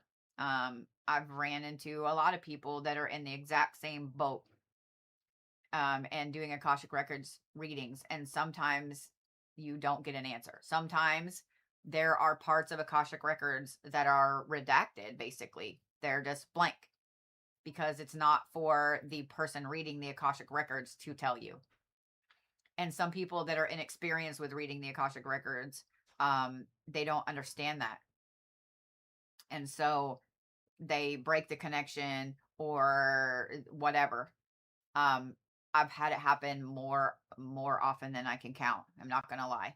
That something along this almost exact same question, I've asked for so many people, and the only way I can explain it, when I see someone's Akashic Records, it's like a huge white filing cabinet and it goes forever, right? And I pull out the file automatically like pulls out and lays open for me with whatever I need to read for them. And there are times like it'll have all this information and then it'll just be white. And you know on TV when something is like blurred for your safety, where it's blurred, like it's like that. So I can tell there's something there, but it's blurred. There are other times that I've read the Akashic Records for people where it's highlighted. And if I see that it's highlighted, then I automatically know that I can't tell them that thing. And that to me is bullshit. Then why are you showing it to me? Just show it as fucking redacted, bitch. Like, I don't understand that. But so that sucks. But I would recommend finding someone to do it for you if you aren't familiar with it. But first, I would try, not that I don't want you to go hire somebody, okay? I'm happy to do it for you. I know there's a lot of people that do, so please don't think my feelings are going to be hurt if you decide to have someone else look at them for you. My advice first, though, is to go on YouTube and to find the guided meditation. They're always going to work. So some people are able to get into theirs and some people are not. And really more often than times they're not. But try that first. Like, that's my recommendation. Try that first and see if you can get in and see, but go with specific questions. And usually if you go in with specific questions, when you have somebody read for you, about 3 questions is what you get. I personally, if I would start with that question about why were you born now? I would start there. Why was my soul brought here now? That's the main question you need to know about. The shadow work question, that is a secondary bonus question if you get it. Does that make sense? The why you got here right now, That is your primary one. And if you can't get in, or if you can't get the information, um, then book an appointment with someone. Okay, book an appointment with someone. Here's the thing, though. If y'all are booking an appointment for an Akashic Records reading, it should be an in-person appointment. Just letting you know. Don't trust someone to do an Akashic Record reading that is a report, because chances are very high that they're using AI. Don't do that. Don't do that. So, yeah, I know that this was supposed to be like your soul's magical placements, and we got completely off track. We got completely off all the tracks. But I feel like that is way more important. I will say this: your Hecate and your Pegasus both sitting in the 4th house. Your magic, I just want to tell you this real quick. Your magic lies in home, family, protections, relationships, anything like that. That is where your power, your magic, so protections are going to be a huge, huge, huge, huge, huge thing for you. The fact that your Hades is in the 12th house, shadow magic is also a big thing. It is also a big, huge thing for you. You are one of those people that you probably naturally go to the bazaar in the middle realms, or the upper areas of the lower realms. That's the only way I can describe it. You naturally are attuned to kind of the back alleys. You're able to pass through them, and you know, I don't know. No, you're not. No. You weren't throwing me off track. I'm like, shit. I hate that. I hate that. I hate that this was supposed to be this kind of read and ended up over here. But like that's important. Like, that is important. And welcome to the crazy time. Welcome to crazy time. That's why when people are always like, "Hey, I have a crazy question for you," I'm like, "Bitch, you have no idea. Bring it. Bring it."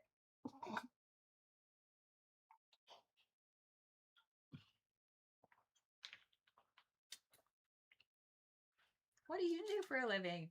I look at people's astrology chart and are able to tell them if they're supposed to be born at this time or not.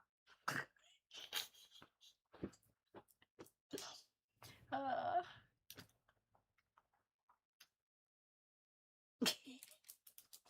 it's funny and you know it. It's funny and you know it. Come on. Yeah, I cannot. I don't really think at this point that there is anything out of the realm of crazy. I don't. I don't. I'm just saying. I'm just saying. So start there, Sam. Start there, and then all of this stuff, the magic, the placements, the what's going on with you, all of those things, all of those are secondary, because I think once you have the answer to that, I think once you have the answer to that, you're good. You're good. You're golden. Does that make sense?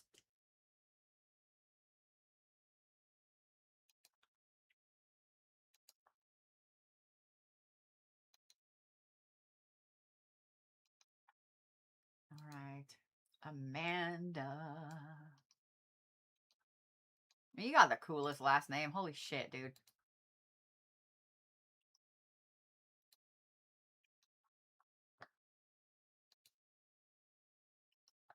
Please tell me that you're a vampire hunter.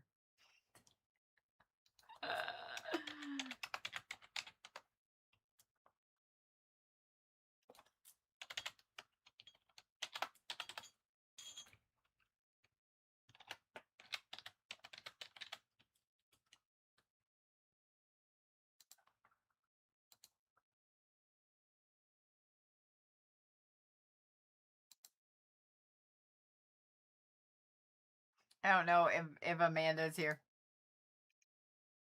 It might be a little late. All right. All right, my glasses. Where's my glasses? Oh, there she is. What's up, Amanda? Dude, you have the coolest last name. Just saying.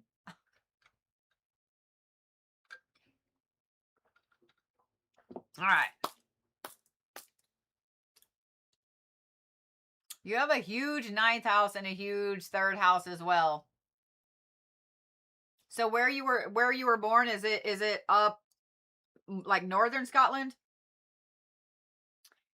A Taurus. Because of course you are. Okay. We're going to start at the first house and go around. That is a crazy amount of aspects right there, dude. That is a lot. Okay. We're not going to get lost on that, Bodhi. We're going to fucking focus. Focus, focus. Okay. Taurus, Sagittarius rising, Scorpio moon. I see you. I see your moon over there in the 12th house. Okay, we're talking about that in a minute. Go around like you're supposed to, bitch. Okay. Hades in the second house in Capricorn with a fuck ton of aspects to everything. All right, then. North node in Pisces.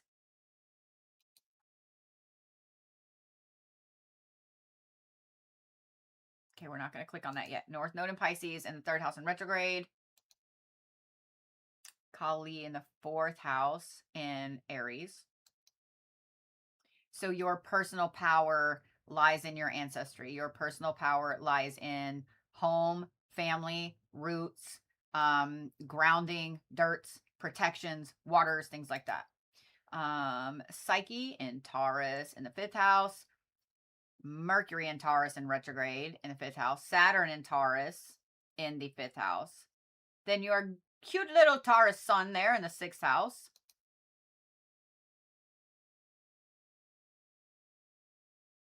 Okay. No, I didn't mean to do that. I already see this in the sixth house. Shit. Okay. Mars in Gemini in the seventh house. Venus barely in the eighth house in Gemini. This one. This is your Pegasus. Pegasus in Cancer in the eighth house. Tied into your Hades and your Psyche. Girl, you travel like the wind. Okay. Let me guess. You like standing outside and just letting the wind blow on your face.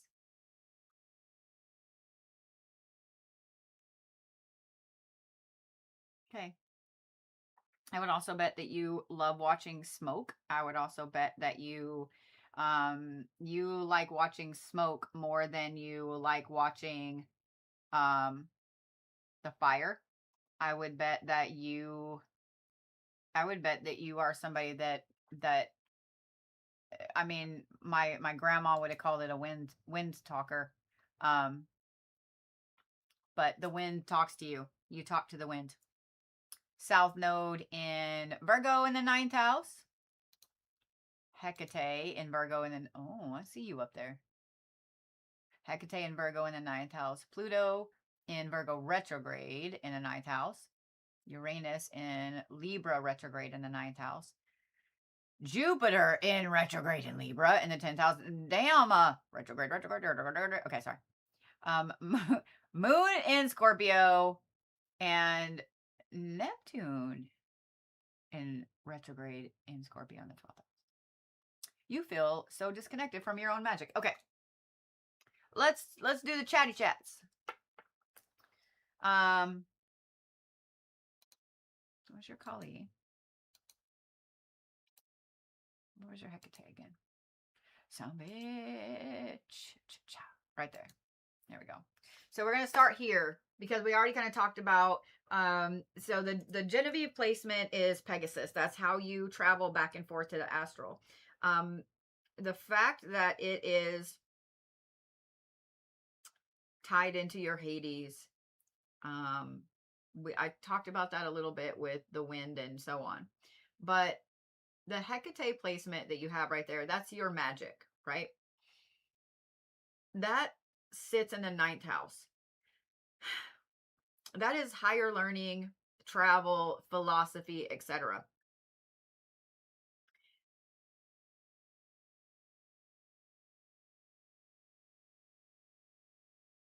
I don't I am not going to say that it's ritual magic that you're naturally attuned to. I think that your magic sits in something that is a little, I'm going to say, sideways of it. Um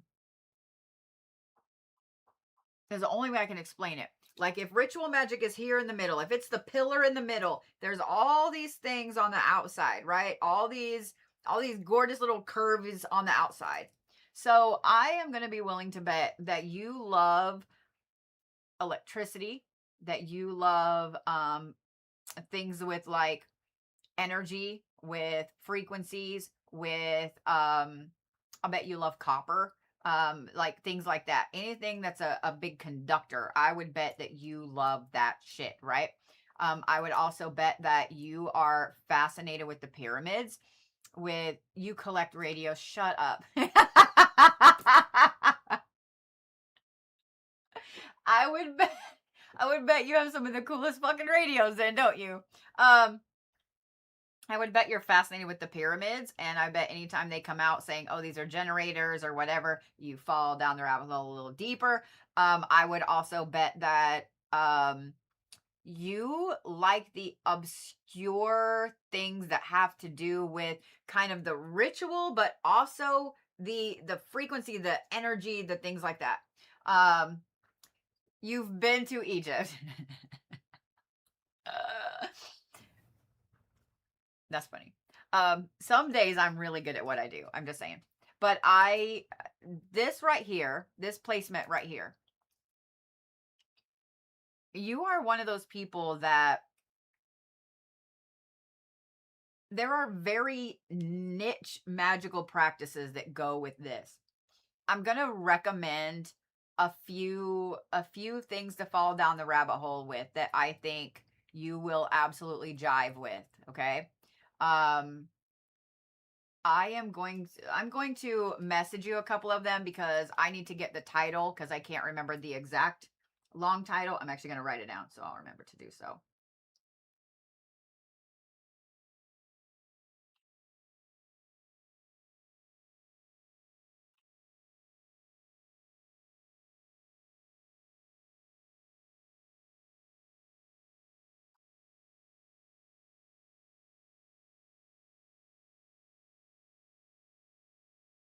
Okay. And there's a couple of them I got to pull the title up because I can't remember. They're like this fucking long.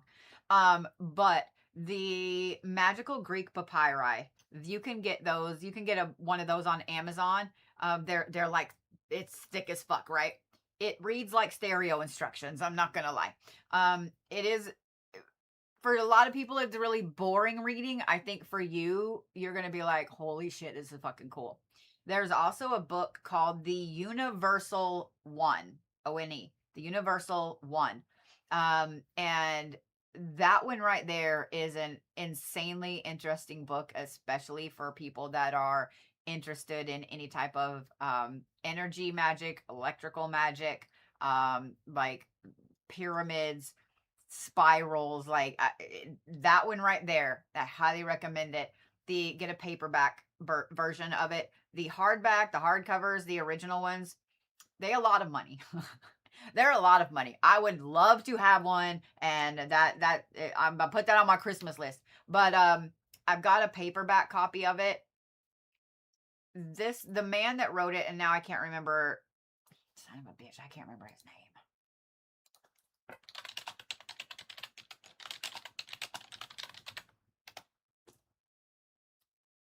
Walter Russell. There we go. 1926 is when that book was published. He worked with Nikola Tesla, and some of his theories go right along with Tesla's. Some of them are a little different, but the diagrams and the I'm just gonna say graphics because it's not graphics, but it's straight up diagrams. I don't know, the things that are in there, those right there I think when you see them, you're going to be like, holy shit. Um, I think that book alone is going to blow your mind and start you down a rabbit hole with that. Um, there's what is the name of that other one? Fuck. I'll find it.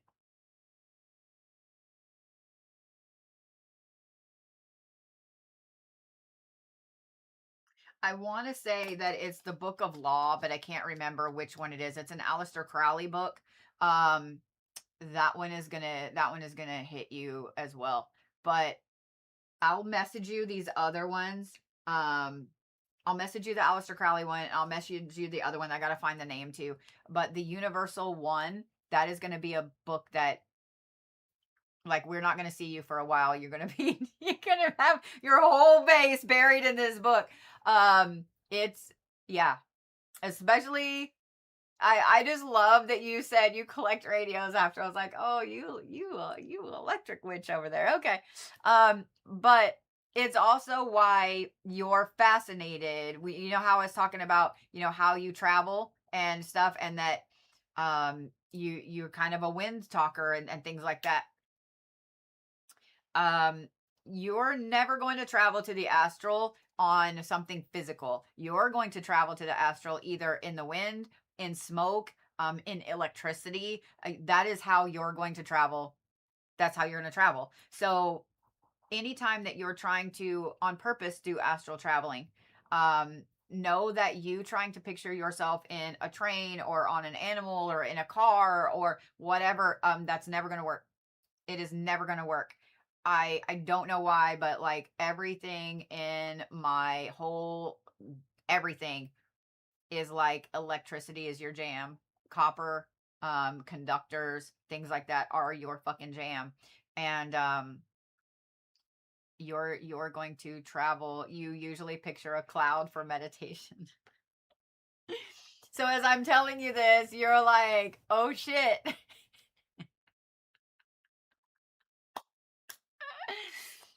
I love that you were here for this today because, yeah, I mean, it's always good for me as well whenever I'm like, oh, all these things. And you're like, yeah, I collect old radios.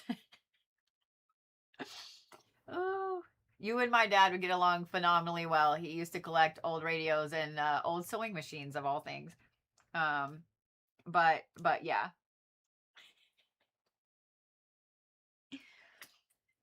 ancestral protections are a big thing for you, love. But fall down the rabbit hole on those books. Fall down the rabbit hole on those books. I think that you're going to find that your natural place, your natural magic, has always been something that you've been fascinated with, and it's always been something at the forefront of your life. The things that you've been obsessed with, the things that you've loved, like it's always been at the forefront. So you've always had it right there in front of you. You just didn't realize it. But yeah, I'll send you these other books. Yeah, so we won't see Amanda for a while. She'll have her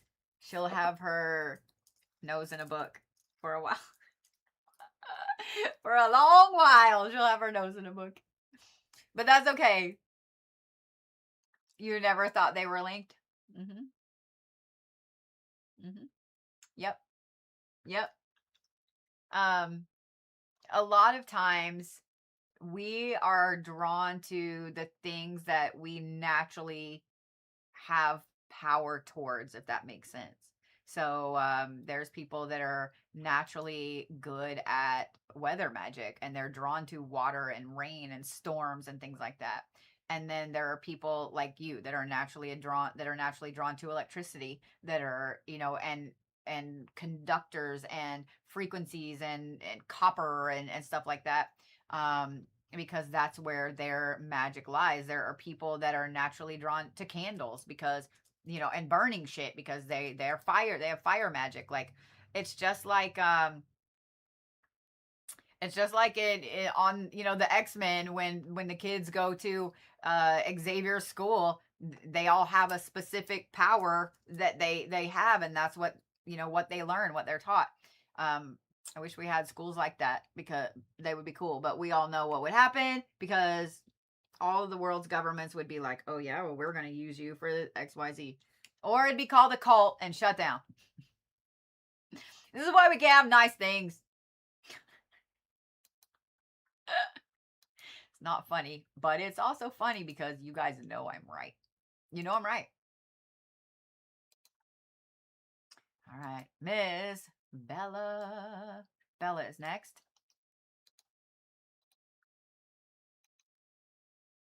And Bella is my last one on this, kind of finishes this up.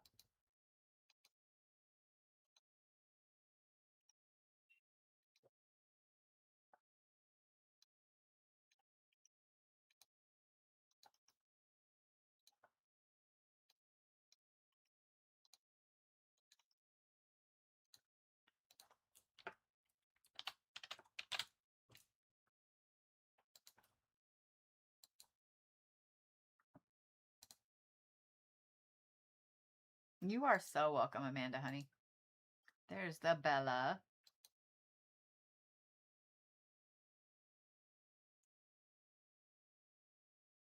You are just spread everywhere. I'm not mad. Okay. That kind of looks so cool right there with all the little spikies.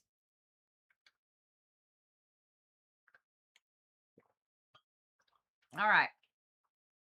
Pluto. Wait. Taurus. Oh, you're an Aquarius moon. So this full moon is hitting you pretty powerfully. Virgo rising. Okay.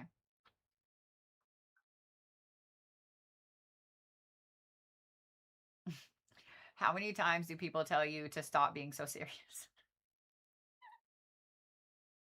How many times do people tell you to stop being so serious about life? You have 3 super serious. You have 3 super serious placements in your big 3. A Taurus with a Virgo rising and an Aquarius moon. Girl, I love you.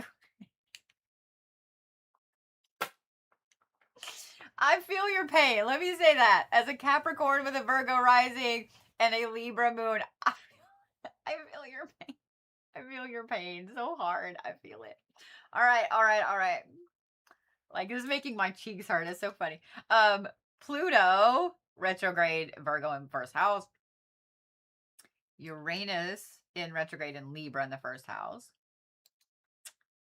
Kali in retrograde in the second house in Libra. Okay. Okay. So your power, I don't know if you were on yesterday when I was telling somebody, coins are going to help you. Coins are your jam. Get you a necklace, a pendant. Well, that would be the same thing. A pendant, a bracelet, a ring, whatever. A pendant would probably be better for you because, and here's what I'm going to recommend for you too. Find you one that, a lot of times around the coin, they'll have like a little rope of metal. Find one that is gold and silver because see how you have, let me get that off of there. See how you have your Venus and your Mars together. Okay. So your divine masculine, your divine feminine in the 10th house. This is your career house. Okay. See how those are both trine with the placement we're talking about, your Kali down here, which is in the second house, which is money. By having the divine feminine and the divine masculine balanced, it's going to help you kind of tap into and negate that retrograde, if that makes sense. So as long as these two are balanced, then this is going to be in balance.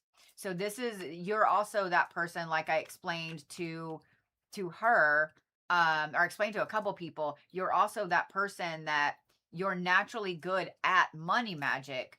You're always going to be a hustler. You're always going to be the one, like you're never going to be without. Your bills are always going to be paid, right? But you feel like you're constantly behind when you get out of balance with yourself. Does that make sense? So I would really recommend a pendant. I'm not going to lie. I would recommend a pendant or a really cool ring that you can wear on your left, but make sure that it has gold and silver on it. So you have the gold for the divine masculine and the silver for the divine feminine. So that naturally is going to help you balance those two, and tied in with a coin, which is your personal power. That's going to help. That's like a trifecta, right? Going to help balance that. Easy fix. Neptune in retrograde and Sagittarius in the 3rd house. And you're already an overthinker. Okay. I see you over there. Pegasus in retrograde and Capricorn in the 4th house. Jupiter in retrograde in the 4th house. South node in, that is south, right? No, north node, my brain. North node in Capricorn in the 5th house. Moon in Aquarius in the 5th house. Okay. Hades in Pisces in the 6th house. Okay.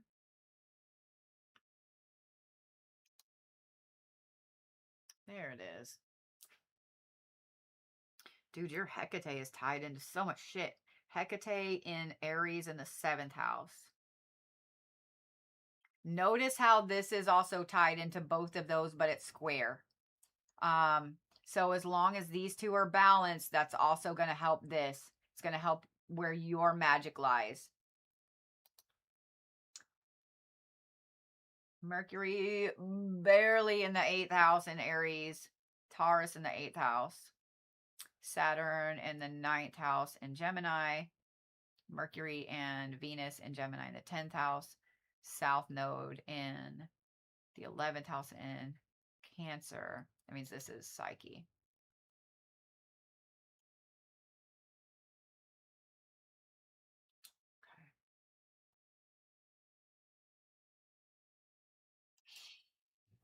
So you know how I was joking and I said, how many times do people tell you to stop being serious? Don't stop being serious. Don't stop being serious. I think that you 100% are somebody that I would consider a psychic witch. So I mean, it's not just a book title. Like I would 100% consider you that. Your magic lies in interpersonal relationships. It lies in a cardinal zodiac sign. Your psyche is in the 12th house in a Sirius sign in Virgo. So you are always going to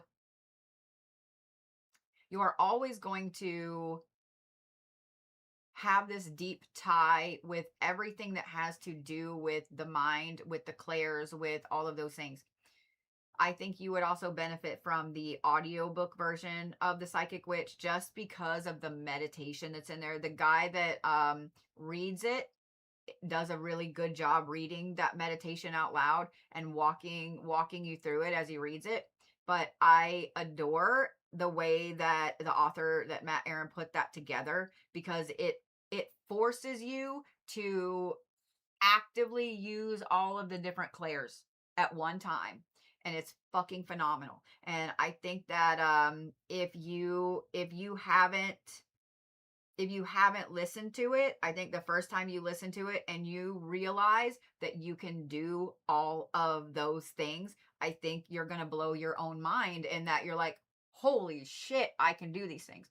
The book that I just recommended to Amanda, The Universal One, you will also really jive with that book too. 100% you will. Because of the seriousness of your magic, and I'm using that actually in a phenomenal way. Whimsical magic is one thing. Serious magic is one thing. People tend to think that all magic is whimsical, right? Like fairies and gnomes and dragons and, cackling witches on broomsticks. And that's not the case. Actual ritual magic is serious as fuck. Seriouser than a heart attack.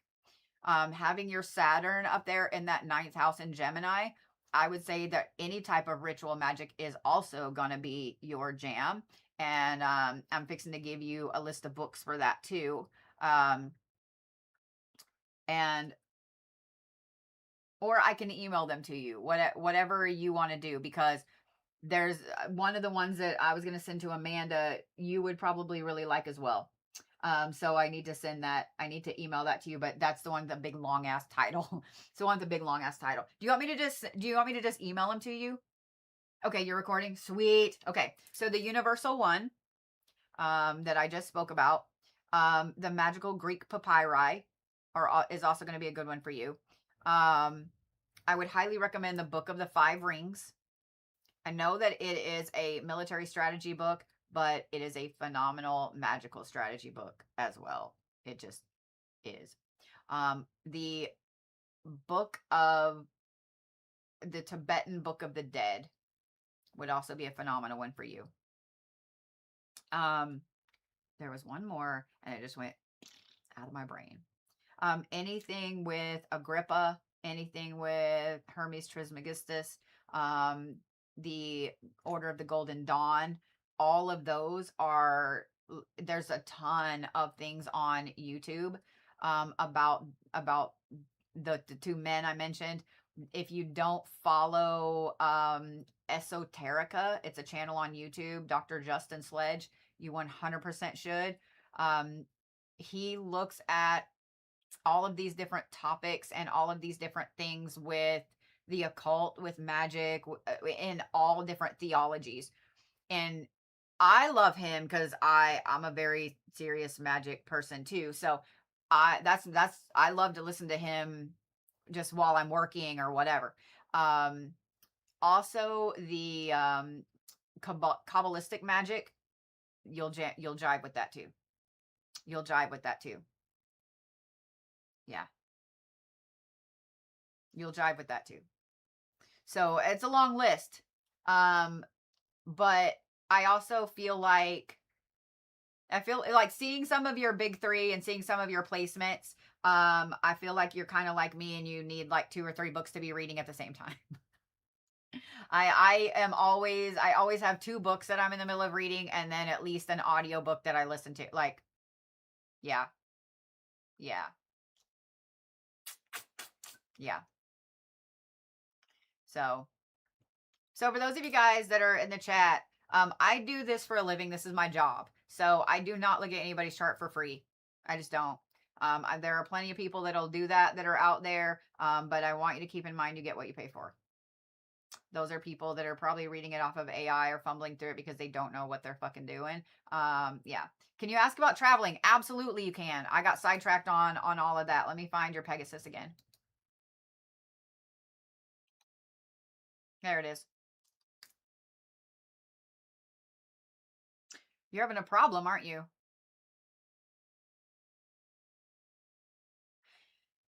Your Pegasus being in Capricorn is a very serious placement. Being in the 4th house is also you are naturally grounded when you travel.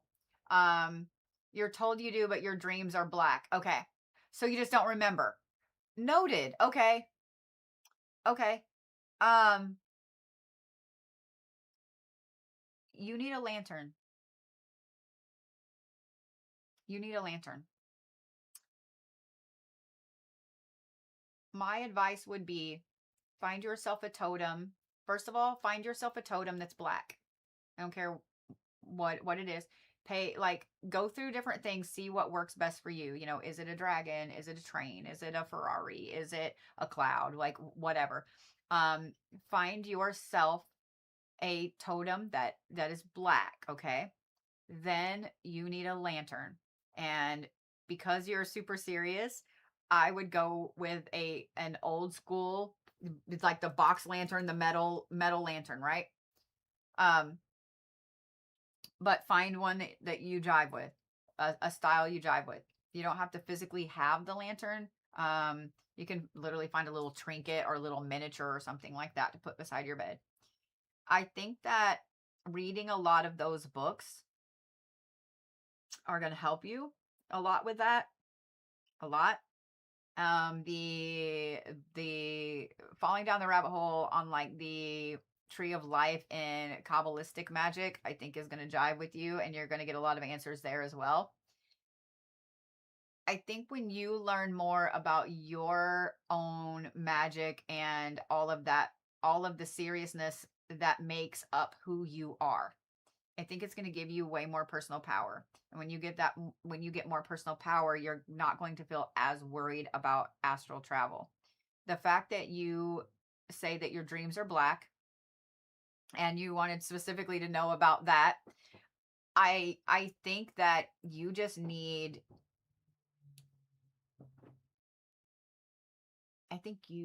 to feel more powerful. You've probably been going over there for a very long time, and you probably have a lot of interesting connections over there, friends, if you will, that you probably have very deep conversations with. Very, very deep conversations with. I would be willing to bet that you probably end up in the middle realms the most. I would bet that you end up in the bazaar. I would bet that even when your dreams are black, you wake up feeling like you are supposed to go shopping. You don't know what you're going shopping for, but you just want to go shopping. You're just going to want to go walk around some shops somewhere and not really buy anything. Someone said you bring attachments back.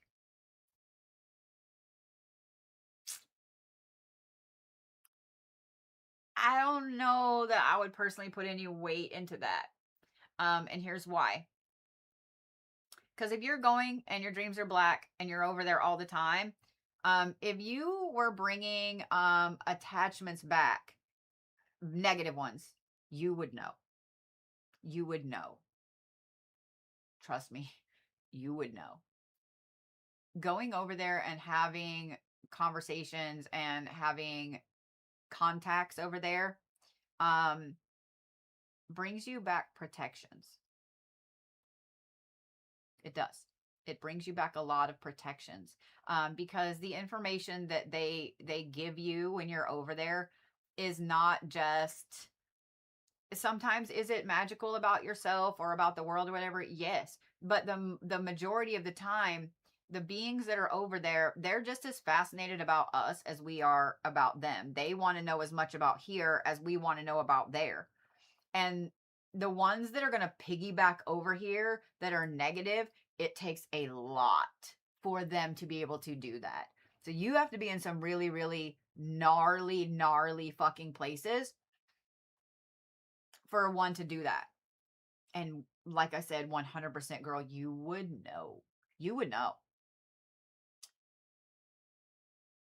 I would be willing to bet that if somebody may have seen spirit guides, they may have seen ancestors, things like that. A lot of times people see those things and they don't realize that they're supposed to be there.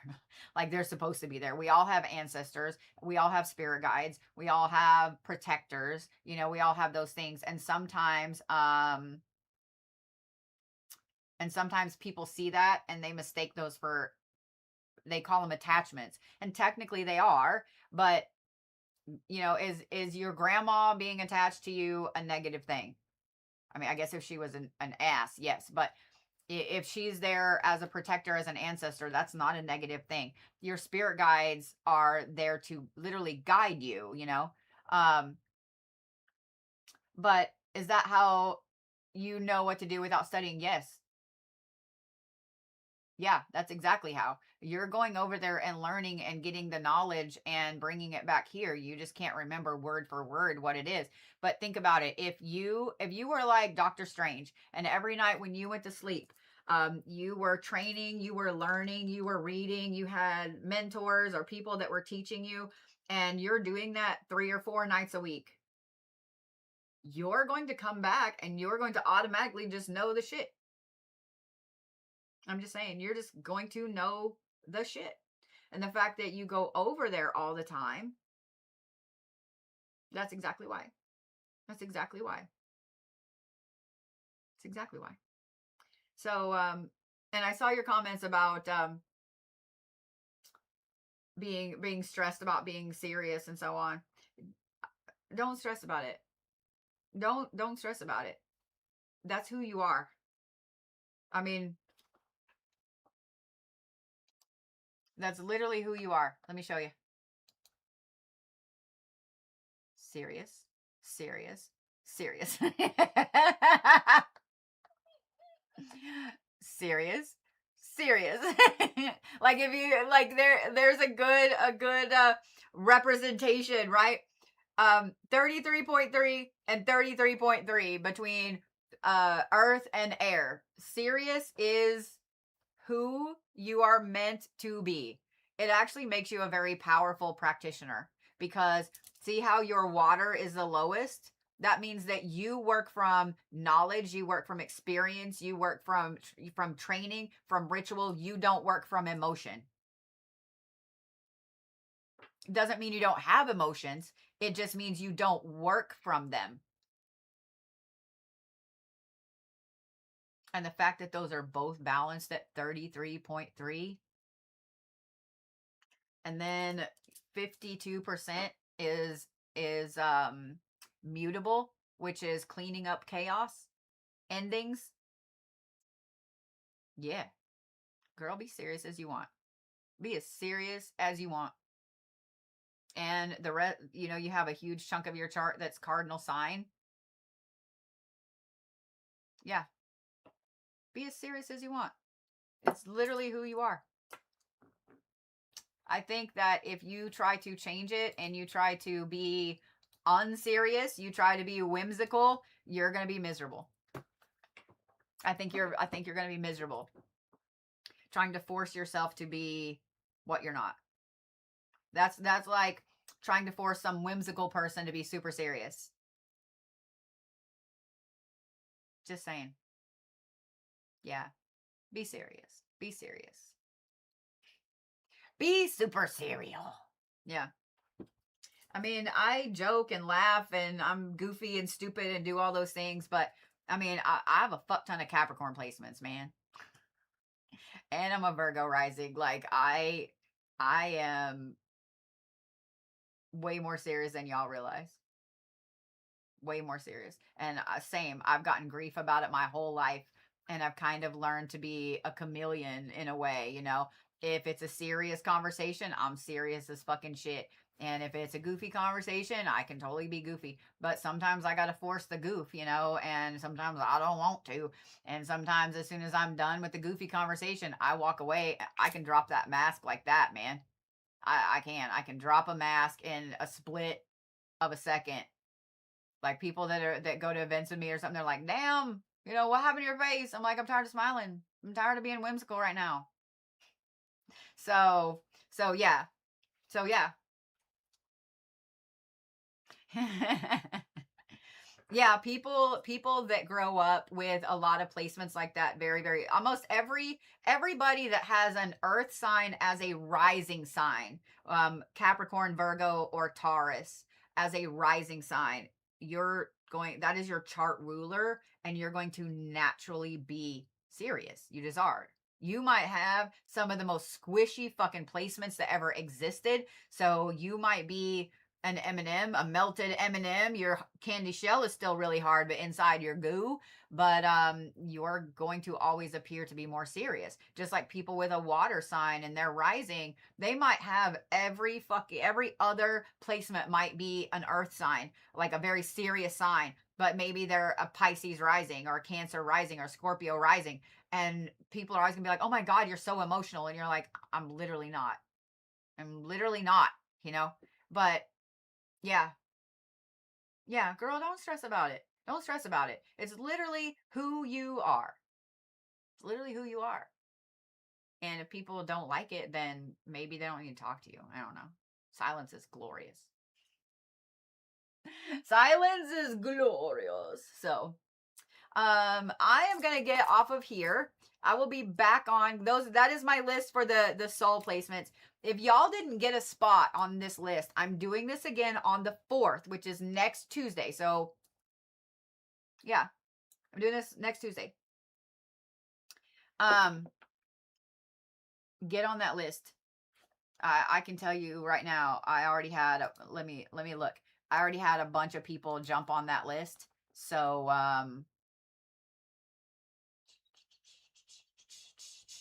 yeah, there's already like 6, 7 people on that list. And I think there's only like 15 tickets. Oh no, I did 20. So you have time. But as soon as I put that up on my link tree, like that list is gonna go like that. So if you guys If you guys want to get a read like this, that is about your soul's purpose, like where your magic lies, like things like that. Yeah. For the Astral Forensics Files, will that be on here tomorrow? Yes. Yes. Tonight I will be on. I don't know if I already have it scheduled. Let me look. I thought I did, but let me make sure. Let me make sure. Come on.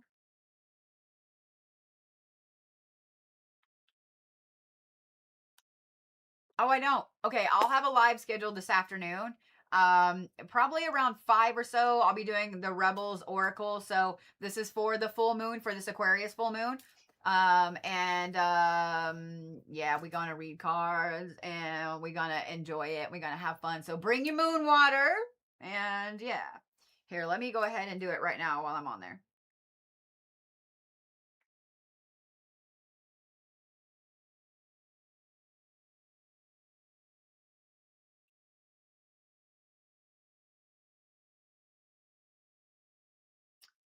Full moon.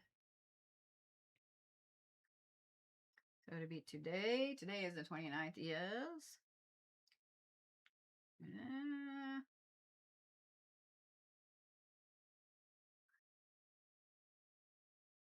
we go. Nope. Stop it. And don't do that. Okay. There we go. There we go. Now it is scheduled. Now we're cooking with Crisco. There we go. Now we're cooking with Crisco. Now it's on there. Oh.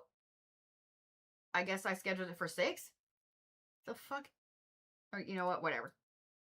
I put 5, but whatever. Whatever. Astral Forensics Files are tomorrow at 11. I have a prior engagement tomorrow night, so there will be no live on Thursday night this week. And then cord cutting on Friday. I'll probably be on Friday during the day too. Yeah. Just getting some work done. So I'll probably be live Friday, just getting some work done. But yeah. All right, guys, I'm gonna get off here and get some stuff done. I've got a couple of y'all that I got to email a bunch of book titles to and stuff and answer some messages, and it'll be great. So I'll see you guys later. Go enjoy the full moon energy. It peaked this morning, but go enjoy, okay? And I will see y'all this evening. I'll see you this evening. Bring your moon water, bring your dinner. We're gonna have fun.